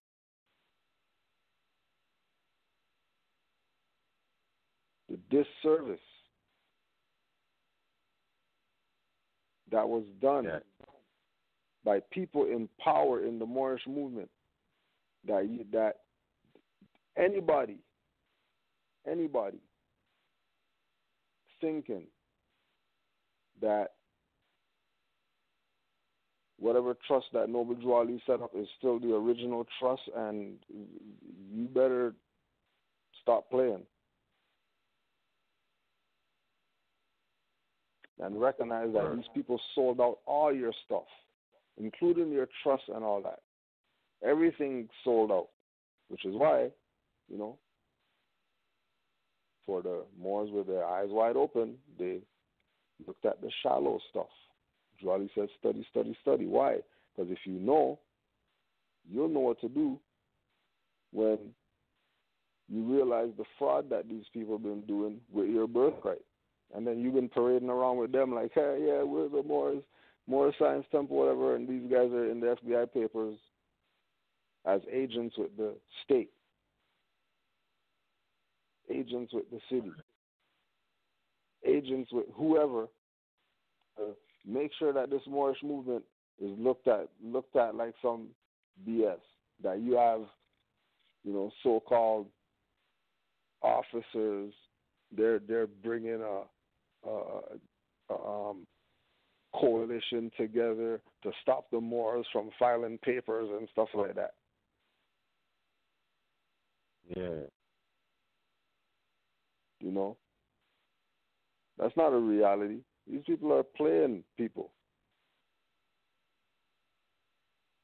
The amount of Moors that beat whatever, the amount of Moors that exercise their birthrights with no issues.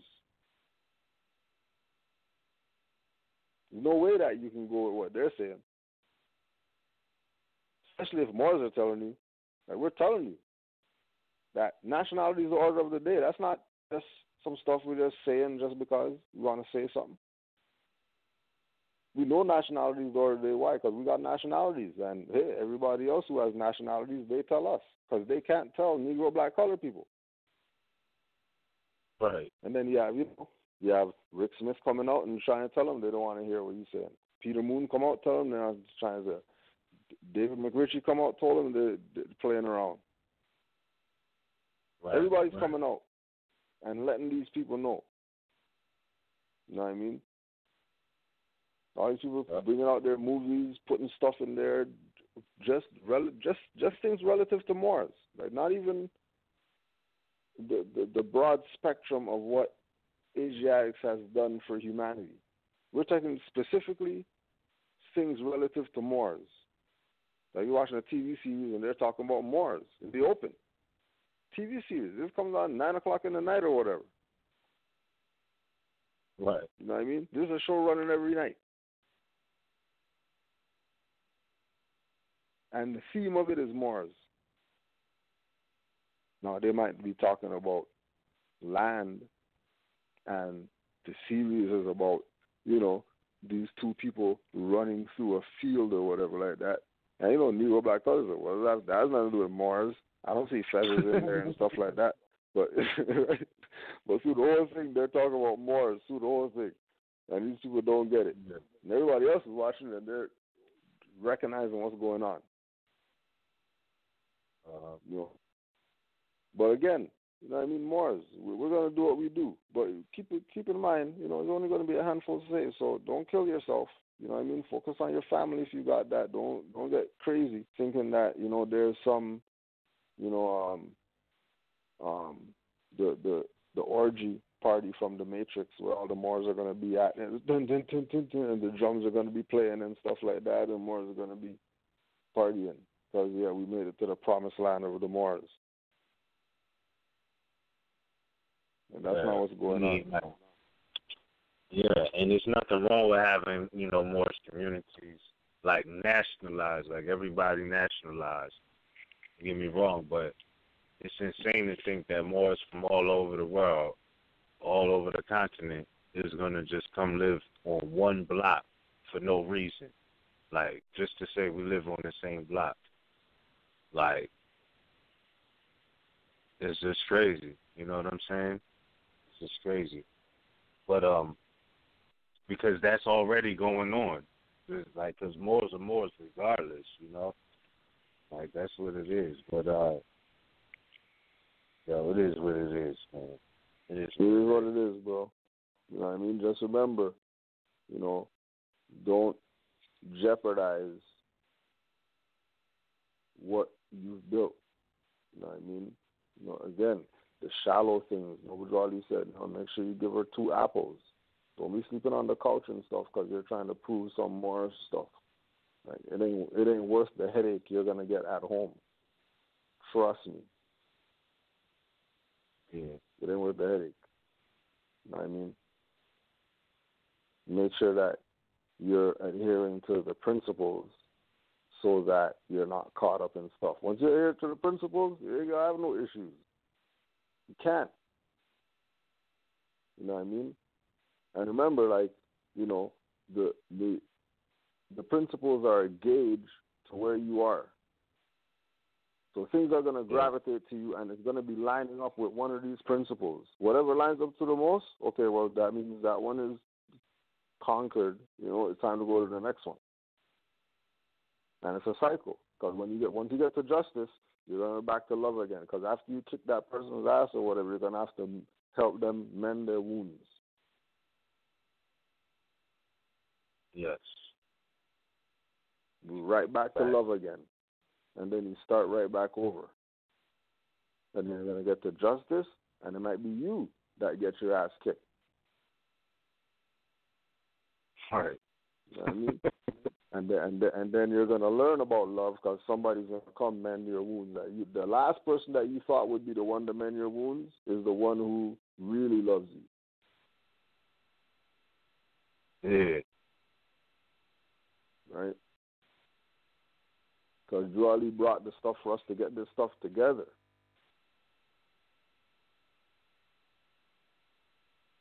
I mean, what he brought was to cure us from mental slavery.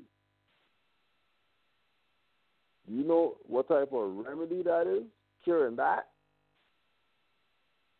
Curing mental slavery.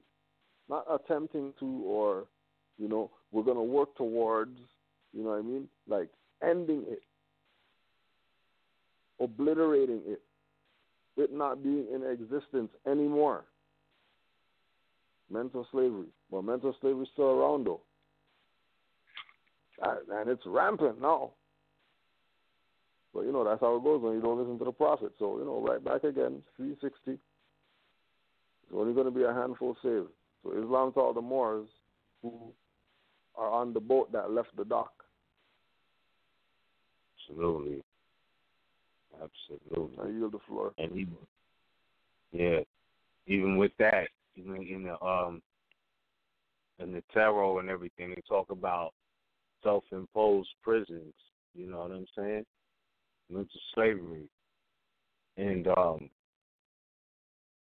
you know, you gotta be, like you said, you gotta be careful.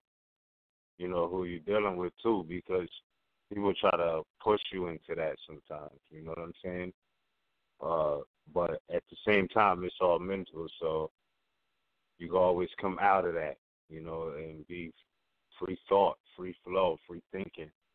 Because outside of that, it's just stagnation, you know. So for certain, where we at? Well, it's almost 11 o'clock. The live feed is going to go down in about 8 minutes. So anybody listening via the internet, you can call in now. There's some slots left at 425-569-5201. Again, that's 425-569-5201. If you want to comment, add on, ask a question, or anything like that, you should do so. Or just to listen to the last hour right now. You could call in and listen to the last hour. But if you're listening via internet, it's going to go down in about 7 minutes. So, yeah, Moor. Anything you want to add on before we take the first call? No, we're straight, Moor. Let's get them calls. Okay. It was some. Oh, yeah. My mother had mentioned to me earlier too about the ceiling. You know, just for those who, and I'm pretty sure I need to elaborate on this a little later on today or whatnot. But it's not that ceiling is not going on. It's just that, like, you know, if you're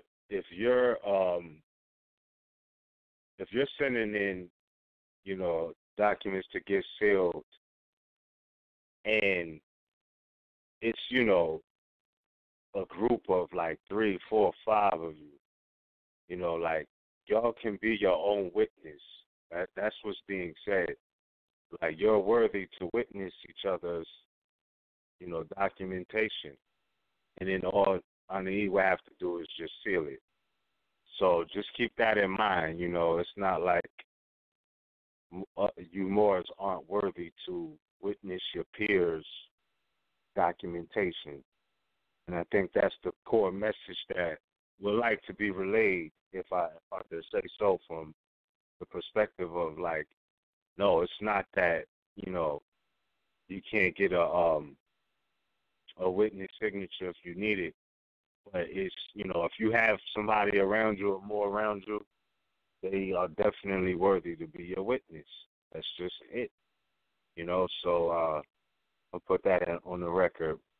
But and to add on to that record, you would also want to make sure, for the record, you want to make sure that those witnesses are proclaimed, declared Moors. Not Moors. Oh, everybody's Moors, so let that guy be a witness. No. Not the anybody Moors perspective. Right. Not the all of our people are Moors perspective. Right? They have to be nationals. They have to have a free national name if they are being your witness. Right. Yeah. Example. Right. I'm glad you cleared that up. But like, let's say a sister. Let's say it's a sister, and she has another brother and a sister, for example, or family members or whatever. Let's just say, like, and they're all declaring their nationality at the same time. You know, they're all doing this at the same time. To send them in, like, if they're declaring their free national appellations together, they have a right to witness that. So, like, let's say you and I, let's say it was me, you, and someone else, another Moor. We didn't, let's say we didn't proclaim our nationality yet. The fact that if we was all in the same spot and was going to do it at the same time on the record, I'd be like, okay, I could sign, for you as Ms. Raheem, you know what I mean, and whoever else, and you could witness mine, because we all are proclaiming, you know what I mean? Like, I think that's the point. Once we get to that point where we declared and we're clear, like we know we are who we say we are, that you can definitely, see the value in each other together and say, I witness as, a L or a Bey, to what you're doing. You feel me? Because some people do it at the same time. You have families out there who are couples. You have families out there who are just getting their whole family right. You feel me? And it's not a bad thing. It's just that that's what it is. So I'm glad you made that very clear, though. You want them to have Ella Bey for sure. All right, so hold on, let me see. This is Mama here. I think she wants to clear it up. Peace and love, ma. Islam, peace and love, peace and love. Yeah, I do want to clear that up because we want to be sure that, as you're saying it, and make sure people understand it, because when we put it on the site, we were just saying that for if, as you just said, if there's a group of Moors and there's 5 or 6 of them, or if they're somewhere and there's others who are clear. See, the prophet said, if you do nothing else, to declare your nationality, which means that you are clear of it.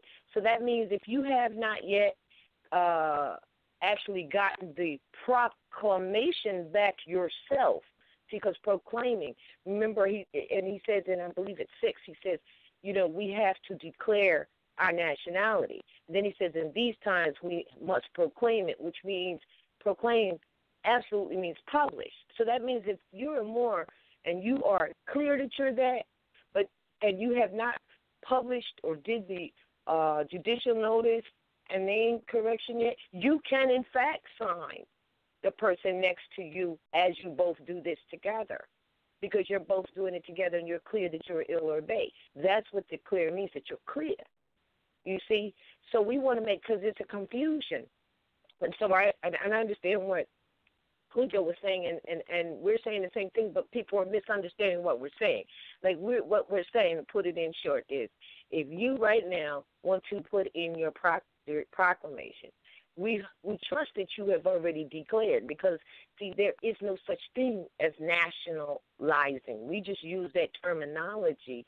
There's no such thing as nationalizing unless and until it is in the mind first that you are clear that I am, a Moor, and therefore you have made the correction with your ill or Bey in your clarity first. Now you're going to proclaim that, and then you also, get an identification card. So whether you've gotten the card yet or did the proclaiming yet, but you're doing it with a group of people, and because people say this, they say, I don't know any other, Moors around here that already have their proclamation. Well, you're in the process of doing it for that reason, so that you can have it. And as long as you're clear of your family, that we're one family, and you're clear with that, then yes, you can sign the person next to you, because people were sending in his mouth. All you need really is what? 3? You being the third, because you need two witnesses and your own autograph on there, and then the sealer does so. So, yes, you can do that if it's 3, a minimum of 3 of you or more, rather than sending them in to be witness at sealing.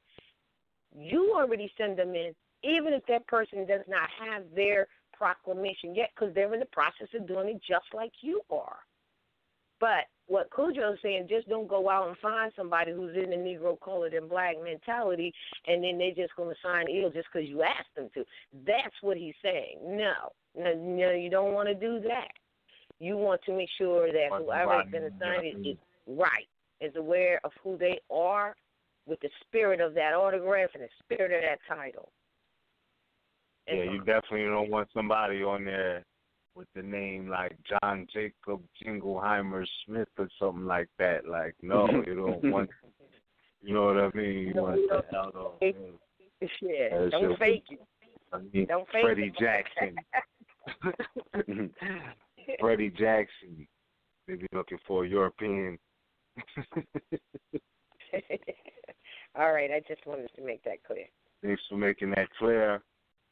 And also, may I say, and I know people have read it and then still misunderstood it, but for the actual instructions, go to the website, National Identification Card and Proclamation page. Section 13 deals with everything regarding what you need to do with the proclamations in terms of the name correction and the judicial notice. At the very, very, very bottom of that page, you will find the application for the card.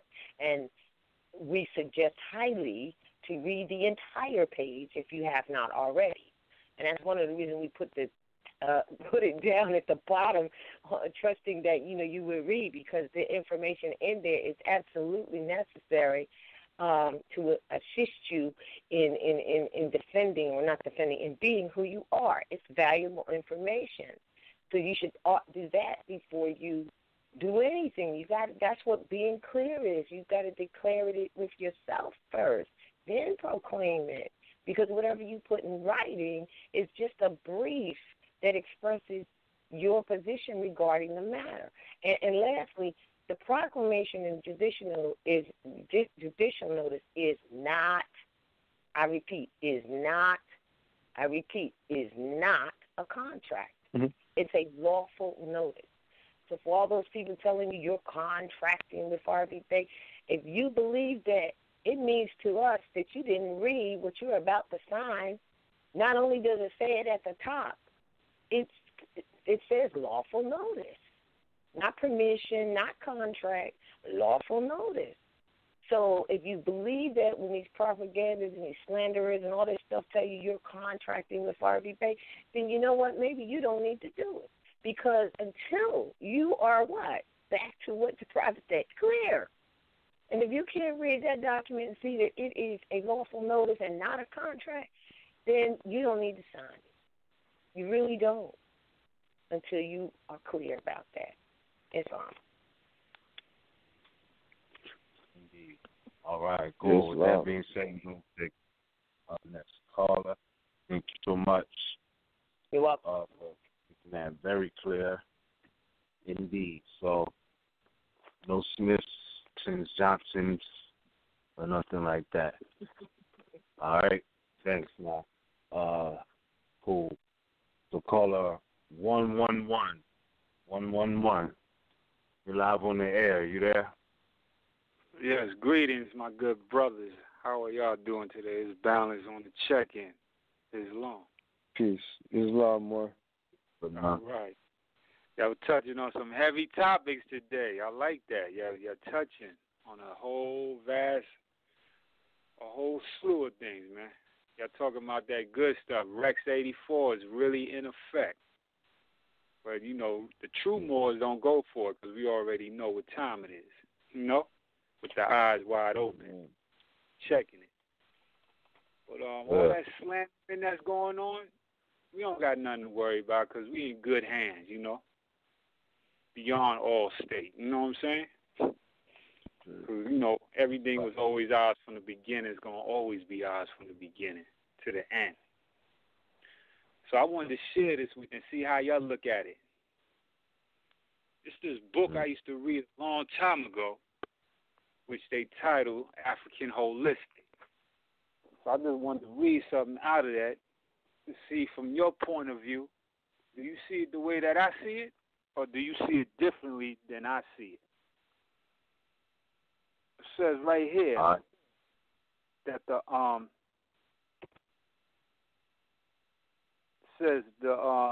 Asiatic empires, civilizations, music, art, philosophy, science, medicine, culture is built upon holistic food and medicine.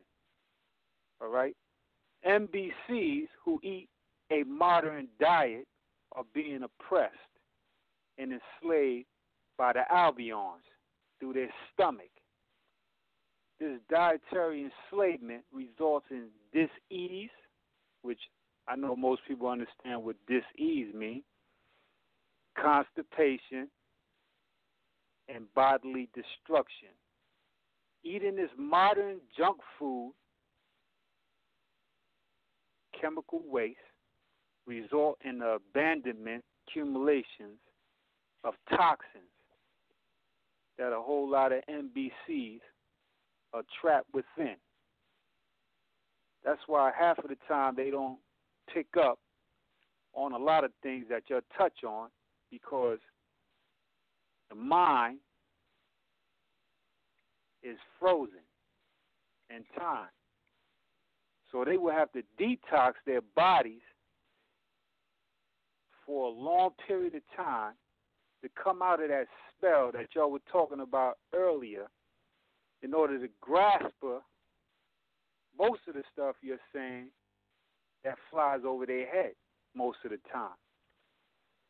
We don't realize that health is a big part of us able to travel and grasp at things that are coming into our vibrations.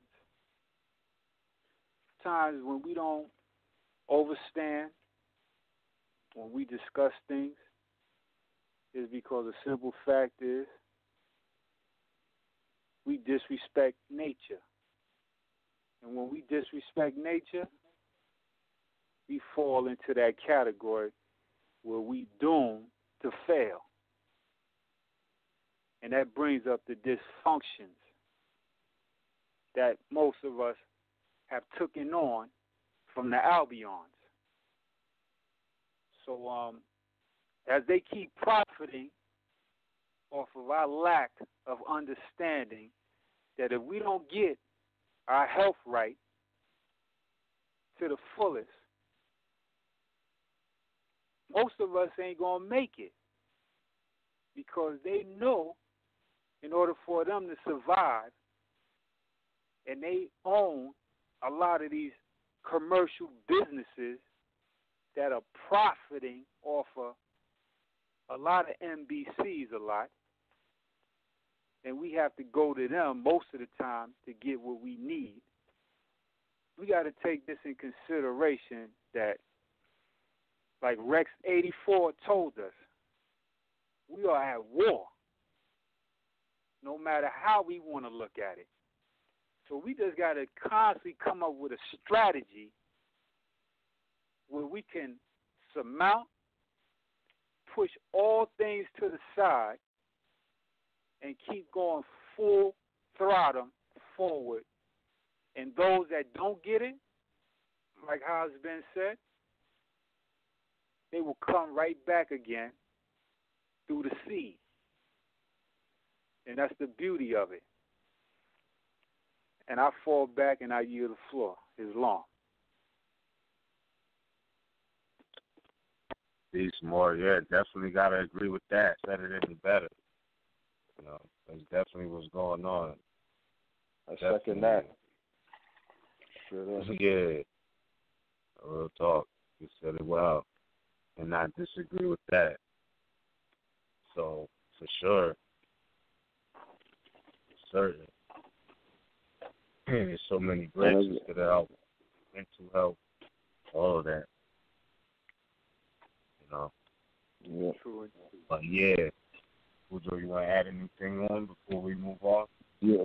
Well, what I was just gonna add on is that, you know, the Moors who are more health conscious than others also need to start being more active to get that level of information out to our people. You know what I mean? Because, you know, everybody doesn't have to cover the same base. Sure. You know, there can be multiple bases covered at one time. So we can put some attention towards, you know, those who are qualified. You know, put some information out.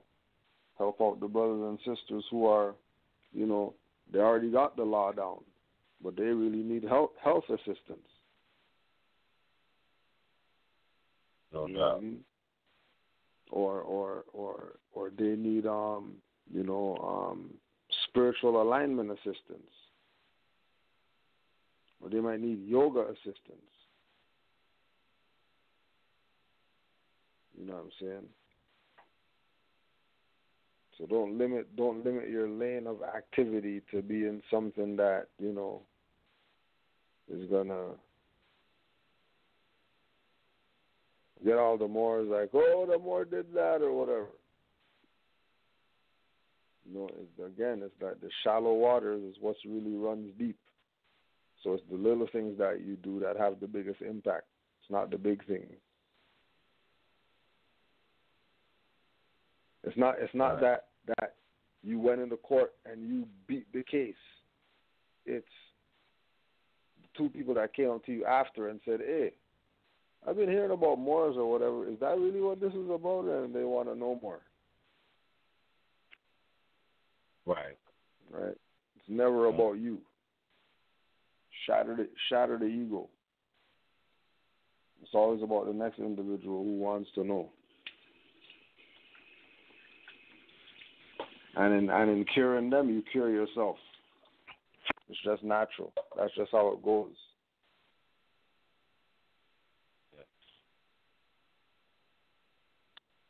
So in a nutshell, you're saying in a nutshell, everything has a part to play in life. To come together. Everything is bound by a cord. No doubt. And them agents are something else out here, because like they said, they always been around, and they gonna be around. Yeah. Whatever they put in place, because like on chessboards, this thing has been methodically planned out well, carefully. Right? When they did that Rex 84, they telling you in there what they are doing. They have a think tank that's set up, a think tank, and they ain't gonna never try to let that think tank fall apart, because it's instrumental for their livelihood. You know? Certainly. All right, thanks, Balaji, for tuning in and tapping in with that, bro. No doubt. We have about 45 minutes left and a few more callers. Yeah, keep the music going. I love the music, man. Keep that music pumping, man. The music, man. All right, you gotta get more like that. Get more. Bring it out, Cool Joe. Bring out the ammos. No doubt. We're working on it. Don't worry. We're working on it. Yeah, I know you is. Because music, you know what it to you. That music subliminal. It ain't a game. Yeah. The more the merrier. I hope there's a brothers from all over the globe hearing this. Y'all need to come together and start doing what you got to do like Cool Joe. Put it on wax and put it out there in the universe. For real. Or put it on paper. Or put it on paper, because that can break spells. For real. Yes, absolutely. And we can't forget on that note to mention that the Wisdom of the Womb, that piece is definitely fired and available, viawillofallah.com, so for certain. Right? No doubt. Yep. Yeah. But we're going to move to the next caller, though. Love. Peace, Moor. Peace. Love. Cool. Excuse me, pardon me. Caller 252-228. You're live on the air. Are you there?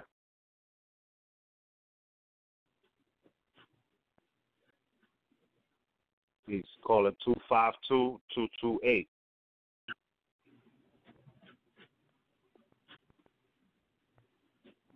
You there? All right. Call it 719-964. You're live on the air. Are you there, fam? Islam. This is Brother Bukhari Bey. Peace, Noble Bukhari. Islam, boy. You got my text message I just sent you? Yeah, I just got it.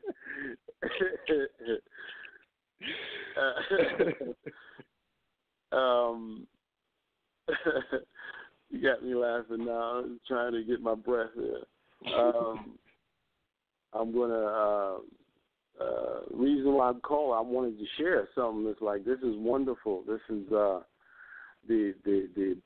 brother who. Well, first of all, I want to say honor to the panel and thank you for having that platform and allowing me to speak. And I don't have a question. Well, I do have a lot of questions, but that's for another time. But I want to share something with you guys. The previous caller was talking about, health and cleansing and diet and stuff like that. And then, Cujo mentioned, Grand Sheik mentioned some of the very important aspects of, active Moors, putting out information. And so I have been working, it just so happens that I have been working on a video that deals with health, and it has a bunch of health tips. And in short, I'm almost finished. That's why I feel comfortable in saying this. And what I just want to share this with the family is that when I started this and I thought about it, I was like, okay, I'm just going to put out some health tips and share not only things that I've read, but also things that I experienced myself through, trial and error. And then when I started studying and preparing for the project, I found that, health encompasses everything. Like, you got to look at it from a top-down perspective. Like, if you're unhealthy mentally and you're a solid physically, like, you can never be at your optimum level physically if you're unhealthy mentally. Like, if you're always in a state of stress because you're worried about the popo or the so-called powers that be, whether it's at a lower end, by traffic tickets and being pulled over or being, gamed by this corporate system in some way, shape, or form, whether it's on the highways or whether it's just, trying to, provide for your family at the job, that all causes stress. And it all impacts your health negatively. And so I've been just doing a ton of study, and so I'm putting out a video that deals with that, and to not run on and take up all the time, I just wanted to share the previous caller's concern, and that is real. Everything that he mentioned, based on the things that I've studied in terms of how it's impacting us, is real. I mean, like, if you can't, like, people don't, well, let me just shorten this and just say this quickly here. People don't recognize the importance of your diet. People don't recognize how extremely impactful what you put in your mouth means to your, not only your physical makeup, but also how you think. It literally impacts your vibration. So when you talk about, when you walk into a room and you meet a sister or you meet a brother and their vibe wasn't right, a lot of that can do with what you eat. What you eat can drastically lower your vibration. And so I'm going to share some of these facts. But before I go, one of the things that I want to, just leave with everybody is some of the basic concepts is know what types of fats are out there. Okay, that's one thing. Types of fats. Like you've got saturated fat, monounsaturated fat, polyunsaturated fats. Learn about those three things. Okay, learn about how that pertains to trans fats. You know, that's like in junk food, fast food, stuff like that. I'm going to cover all of these things in depth. And then the other thing that I want to, talk about is quickly here is cleansing. The reason why it's taken me so long to do this project is because when I started it out, I was going to just do. When I started talking about cleansing, it was just going to be from a physical perspective.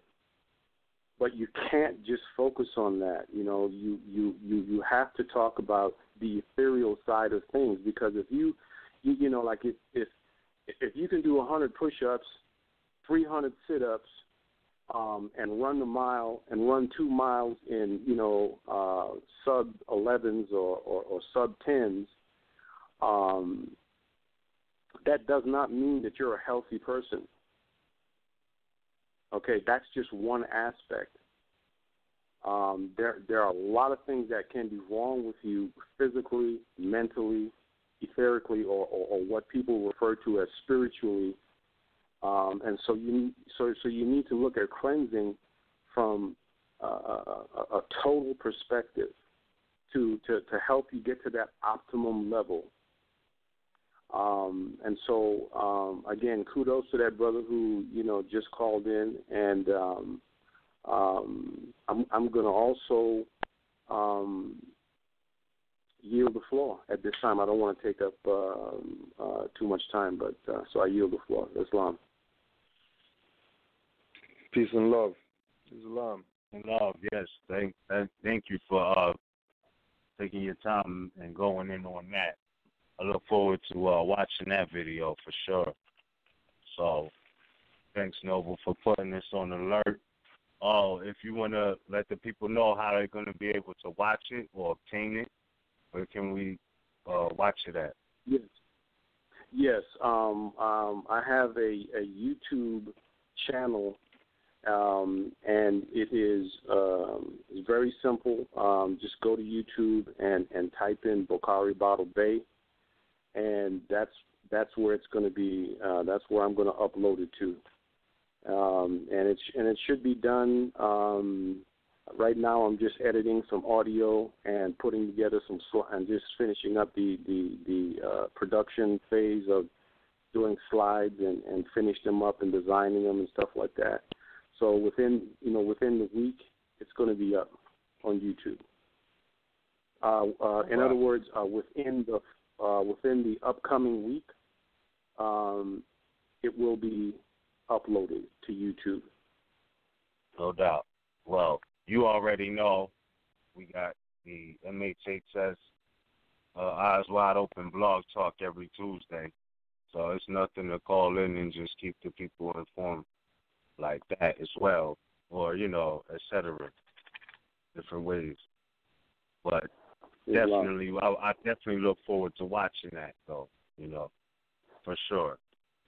So peace, Noble Bakar. We're going to take the next callers. Yes, absolutely.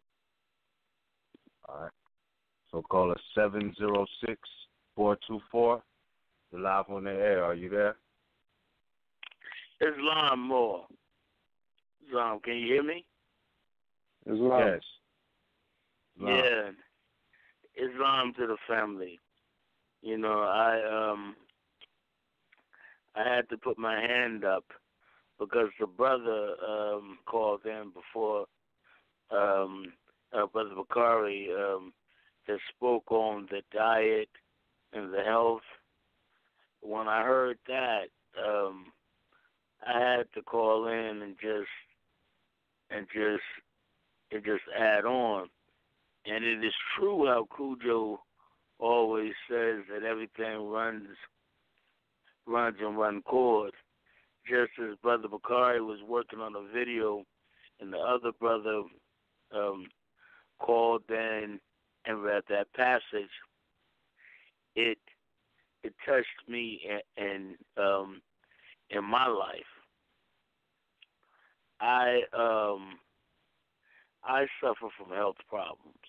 To give you a quick background, and to put it on the table and to get to the point real quick, because I don't want to eat up all the time, is that I suffer from both eye problems as well as kidney problems, as well as the diabetes. Now, I know that the diabetes can be helped through diet, and that has gotten better. But in my travels and struggles with the renal disease, I noticed that it is the majority of our family that is suffering with this. You know, and I have personally been on the kidney machine for 12 years. And I'm not an old brother, but it's been through the grace of Allah that I've been able to survive. But many Moors have not been able to make the journey and to survive as long as I have with this disease. And so what I'm saying is I want to put it out there, just as Cujo spoke right when I put my hand up in the queue, that if there are any Moorish brothers or sisters that are adept in the art of healing in the areas of kidney disease, in the area of diabetes, in the area of glaucoma and blindness, please put out video, put out audio, put out literature. Contact the brothers here, Ms. Rahim and Cujo. Contact the sisters. You know the Moorish Heritage, the Round Table Moors. Contact this group of Moors because they have a platform where you can speak and you can give a class on Tuesdays, on Thursdays, like these brothers, Sons of Allah, when they do their show. You know, when the sisters do their shows, because just like the first brother that came on that read the passages out of the book, Moors are seriously suffering out here. And like Brother Bakari just added, we have to look at this health thing as a totality, mind, body, and soul, that it just can't be one over the other. But Moors are being attacked in the body first, so they never get to the mental or the spiritual aspect of it. And I myself have been looking for,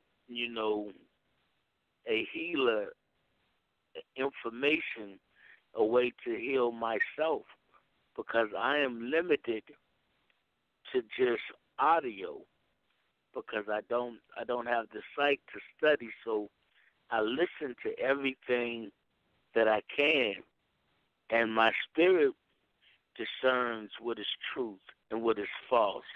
And what I've been getting from you brothers and your mother, Ms. Rahim, and the sisters, and Brother Taj, has reigned true in my spirit and in my conscience, because it stands up against logic and what limited research I've been able to do.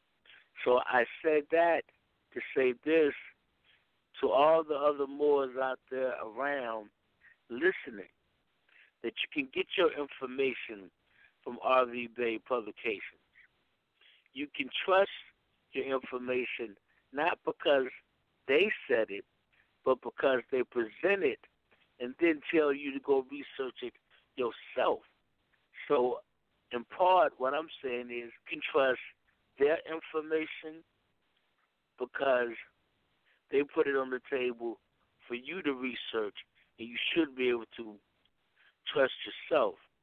So in closing, I would just like to ask if you two brothers know of any healers adapt in those areas, and if you're willing to bring them on your show and give them a chance to speak on your platform, that have some answers for the glaucoma, for the restoration of sight, or the kidneys, please do so, because there are many Moors out here suffering that just don't have any other way of reaching out.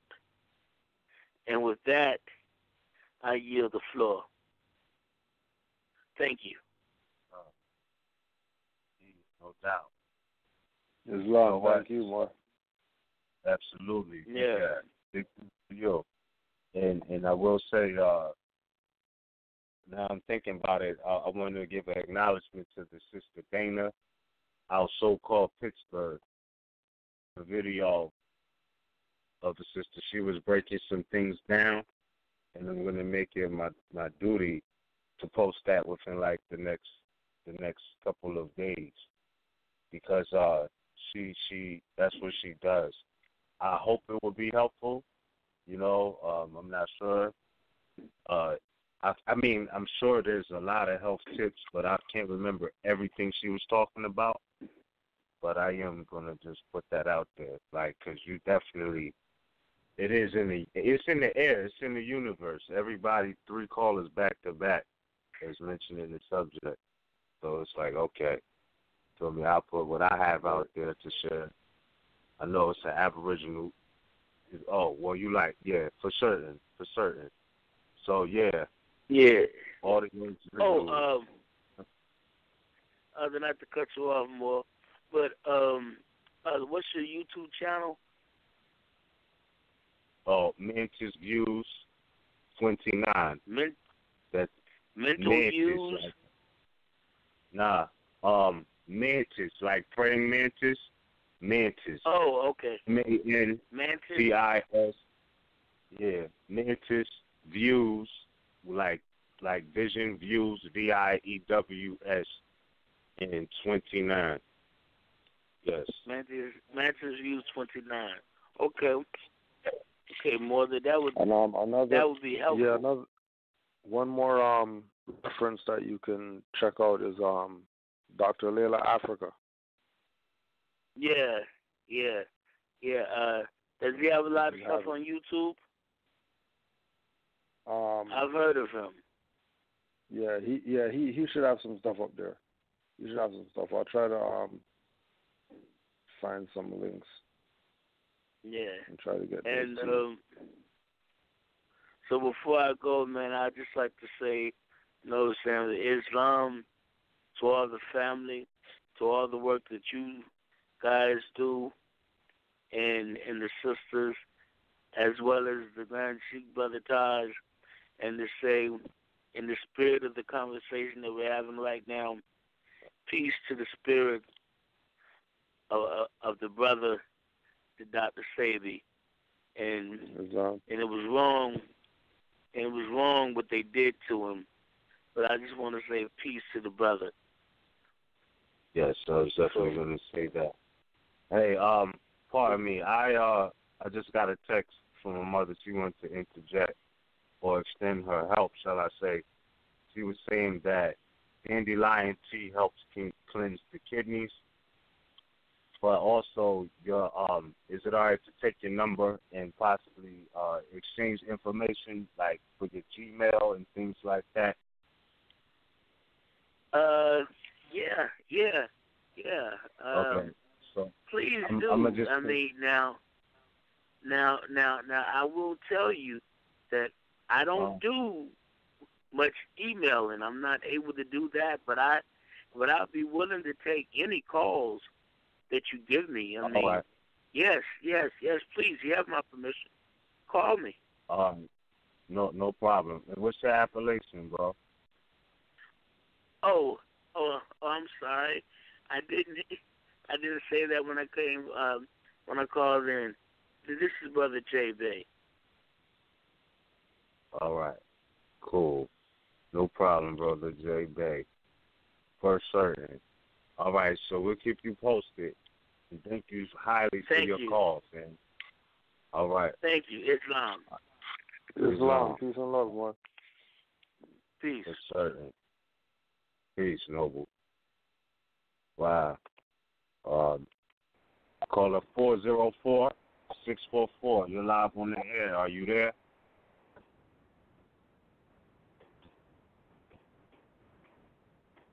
Peace. Caller 404-644.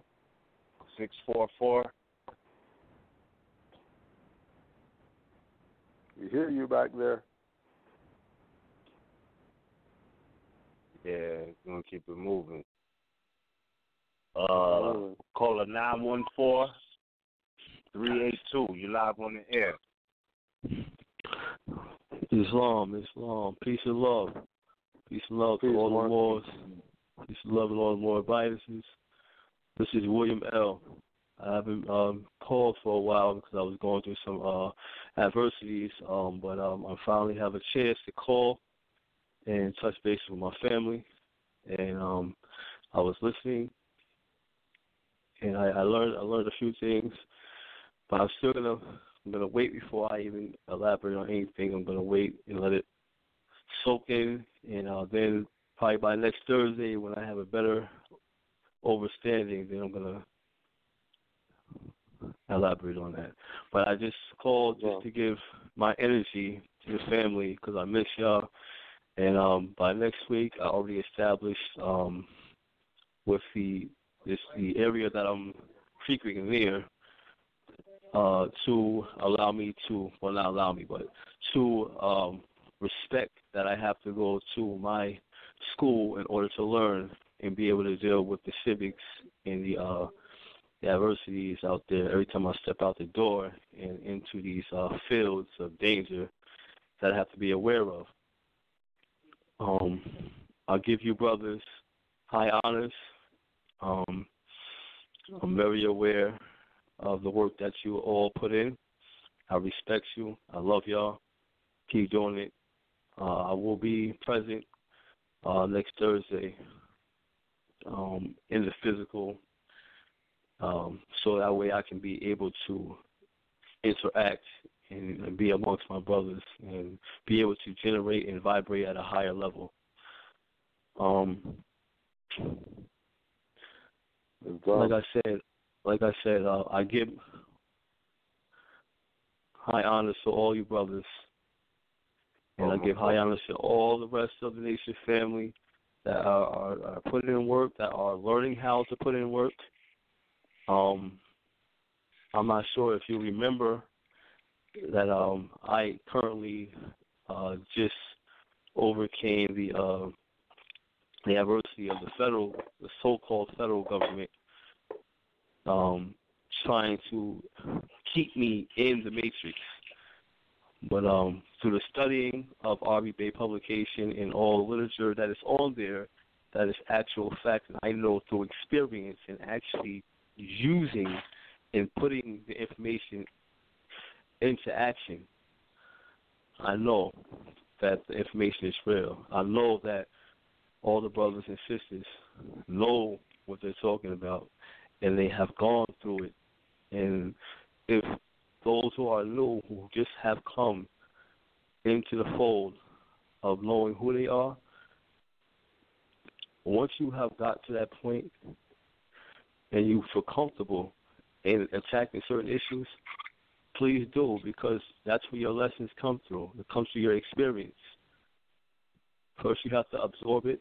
You have to have your understanding, and then you have to have your overstanding. Once you get your overstanding and you feel comfortable enough to attack a situation, do it with diplomacy, do it with well-study, do it with your full faith and credit in your own self and your nation's family, and you'll see the results. I guarantee you will see the results. And with that, No doubt. Absolutely. Congratulations. I appreciate y'all. I love y'all so much, man. Yes. I tell y'all just don't really. Most likely, if I have to call and let you know every Thursday how much I love y'all brothers and how much I love all the sisters, because yes, it took my energy to want to learn to save myself, but if y'all didn't put that information out there, then I wouldn't have known how to save myself. So you have to give honors, have been doing it for a while, that have been in the fold and helping brothers and sisters out. You have to give that honor to them so the world will know that these brothers and sisters deserve that. Word, bro. Right. We appreciate that. But we just want to let you know before we move on that we not every Thursday, we every Tuesday, but every third Thursday. But yeah, we every definitely, yeah, definitely. But every Tuesday as well.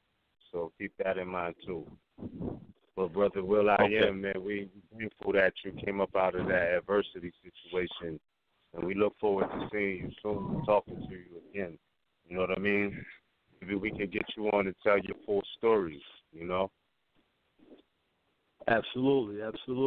And I will definitely prepare it so that way, there's nothing, well, I ain't going to say there's nothing left out because the story is going to be very long. I know that you're going to have that little time gap and certain time limits. So, yes, right. I'll make it as a summary and as short and to the point as possible. But yes, all right, everybody's story. All right, we're gonna take the next caller, Noble. Absolutely, Islam. Peace and love, more. Islam. Peace and love. One. Oh, caller 623-907. You're live on the air. Are you with us? I'm with you, Islam Moor. Islam Noble, I see. Yes, sir, Islam Cujo. This is Asim Bey in Northwest of Mexico. Peace. Listen, they talking. Yo, this show has been brick and mortar. Brick and mortar since the brother called in about the health and put that conscious thought out there that he read. It's been brick and mortar. What a great show. You're building a great nation, boy. Brick and mortar. It's been one after another, brother. Islam. Yo, and so I just wanted to say, I know it's the time is short, but I had another thought, but I'm going to have to save it for the next time because we go into it to really get deep into it, but I just put it out there real quick. When you was talking about having a witness there at the people when they were signing, all right, it was like epiphany came over me, and I was thinking about 1774 when the prophet was talking about our names was we were branded.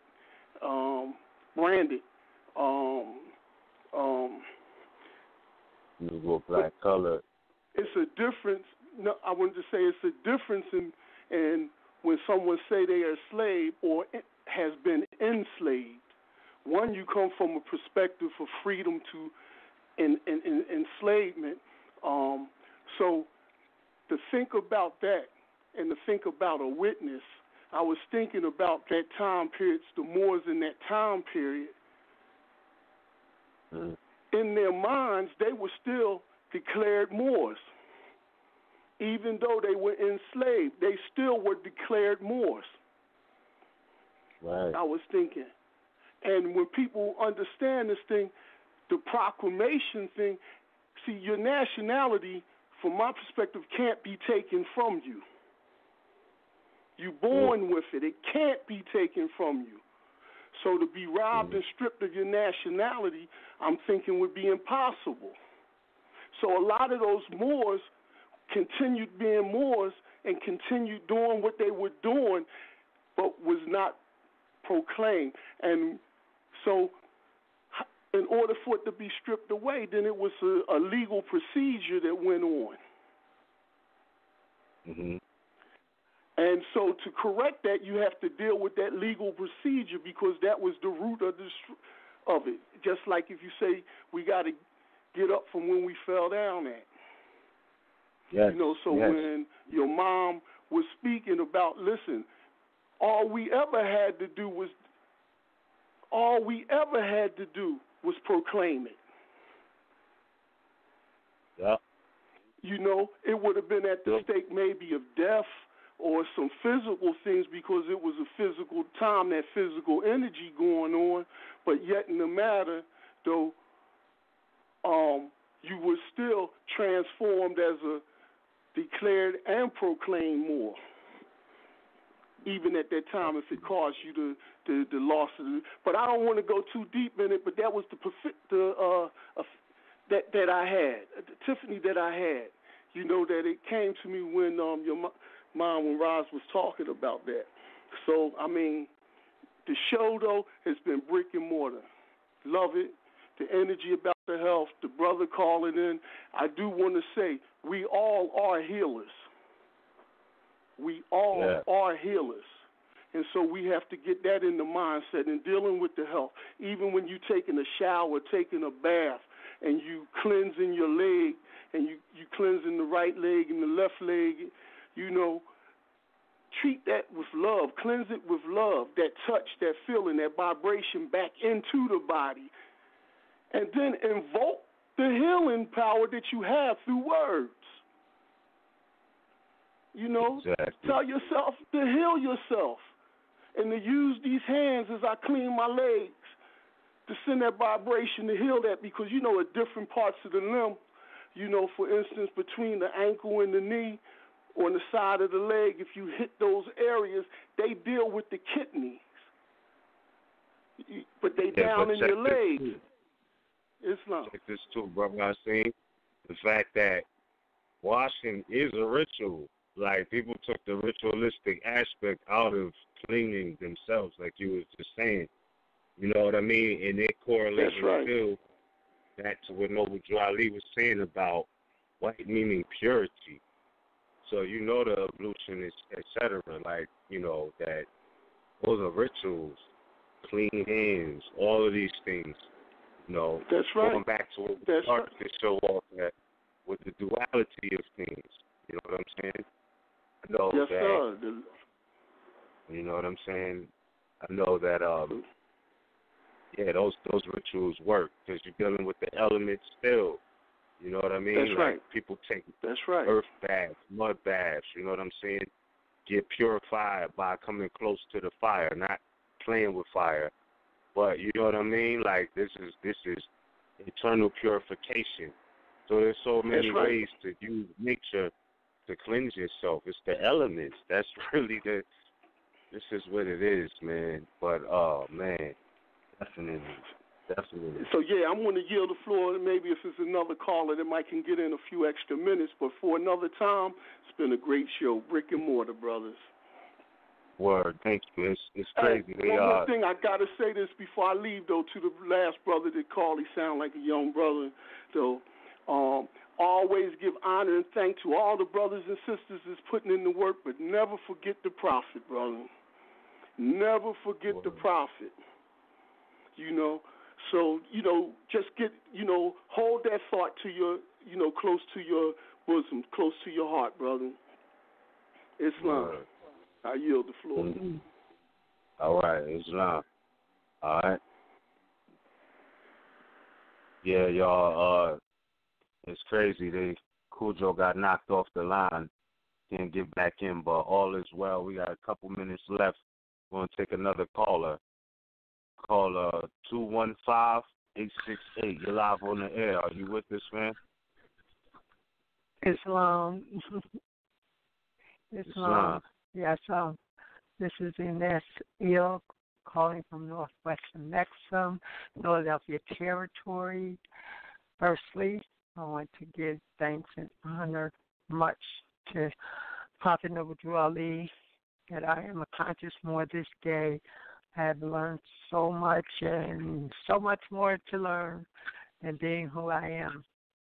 I'm sitting here a little on the wavering side of sleep, but I wanted to share some information with the brother. I think he said his name is RVBey, the brother who has some physical challenges right now. Yes. I don't give names to the challenges because they beware them for sure. And I study under a doctor root cause therapy. And root cause therapy is just what it says. It's going to the root of these diseases that we are suffering from, and especially us as the people, because of our diet, our low income, we don't eat the best of foods. And I wanted to give him this information because he can get a free consultation with the doctor, and he also can listen to podcasts on rootcauseradio.com in reference to all the things that he named, which all three of them are related. His three issues are all related from what I have studied and am studying. My doctor's name is Dr. Maxwell Narte, Narte, and his phone number is 708-250-5730, and he can get a free consultation. It's awesome. I mean, I started with him 3 years ago. I've learned so much. My health is so much better just from the diet. He's also written a book called The Downside of Nutrition, because everything that we eat that we might have thought was so good for us has downsides to it. So I call it all that glitters is not gold. And I just wanted to share that information. Oh, one more thing real quickly, because this was really, it was hilarious to me. Last night on the news here in the Philadelphia territory, they had the audacity to say that they're giving a seminar / class on how not to avoid getting parking tickets in Philadelphia. And I am going to go because it sounds so hilarious. I mean, they had so many people in the interviewed who have been railroaded down there to that parking authority with a huge amount of tickets. I mean, they're just snatching your car off the street. So I'm going to give you all an update because I'm definitely going to see what this buffoonery is about. And I do it's wow. Yeah. No. I'll let you know. All right. And my fault, just for the record, is it all right if I take your number down? Just sure, in case. Yeah, and what's your appellation? Easy. Ines. Hill. Mm-hmm. All right, thank you so much. 205. All right. You have my whole number. Okay, all right, that's fine. Yes, I have it. All right. All right, peace. Hold this. Well, with that being said, we got about 4 minutes left. I'm going to close out with the next caller. Let's see. We have 214-565. You're live on the air. Are you with us? Islam, Brother Shakur. Yes, indeed. This is Brother Abdul Malik Shakur Bey. I'm calling from northwestern Mexico, the Texas Republic territory. Islam is, I heard you just stated, I hadn't heard him for several minutes because you know how this telecommunication is these days, especially when you're talking about something. They want to try to knock on our door, but they can't stop nothing because our prophet came and his spirit is still here, and most of all, his teachings and his readings and writing is still here today. You all are having another great show tonight. I understand everything that you all were speaking upon, and it is time that the Moors are waking up. They are studying themselves. They have the necessary work in front of them, the dictionary, the black law. They are looking up the terminology word that may be new to them or they haven't heard it and didn't quite know the true definition and the correct meaning. Now they know we're on the move, and there's nothing that the Europeans can do to persuade us or stop us. Only you yourself will be the one that stop you from going forward, because as I stated, Allah has already called forth Noble Ali in the right time. He brought him forward because we need him the most, and everything that Allah taught him, he brought it forward to us. And you at RVBey Publications are bringing it forward to the people, that the people can wake themselves up and raise themselves up and conjoin that old-time religion, what their foremothers and forefathers were, which we are more today. So my advice would be for the Moors to continue to study, continue to have an outlook and an overlook, and instruct yourself through the Circle 7 Quran, the one-on-one, and also to RVBey Publications, Sons of Allah, because the instructions are there for help if needful to guide you even further down the road. I'm proud of you, Ms. Cujo, your mother, and Roz Morale, because Allah in due time, when everything was seeming to the Moors that they done chopped us out completely, Allah had a plan, and his plan was for our illustrious prophet and others to come forth and keep preparing the road and keeping the Pope, that when those come looking for truth instead of keep being fed falsehood, then our eyes will become open and our spirit.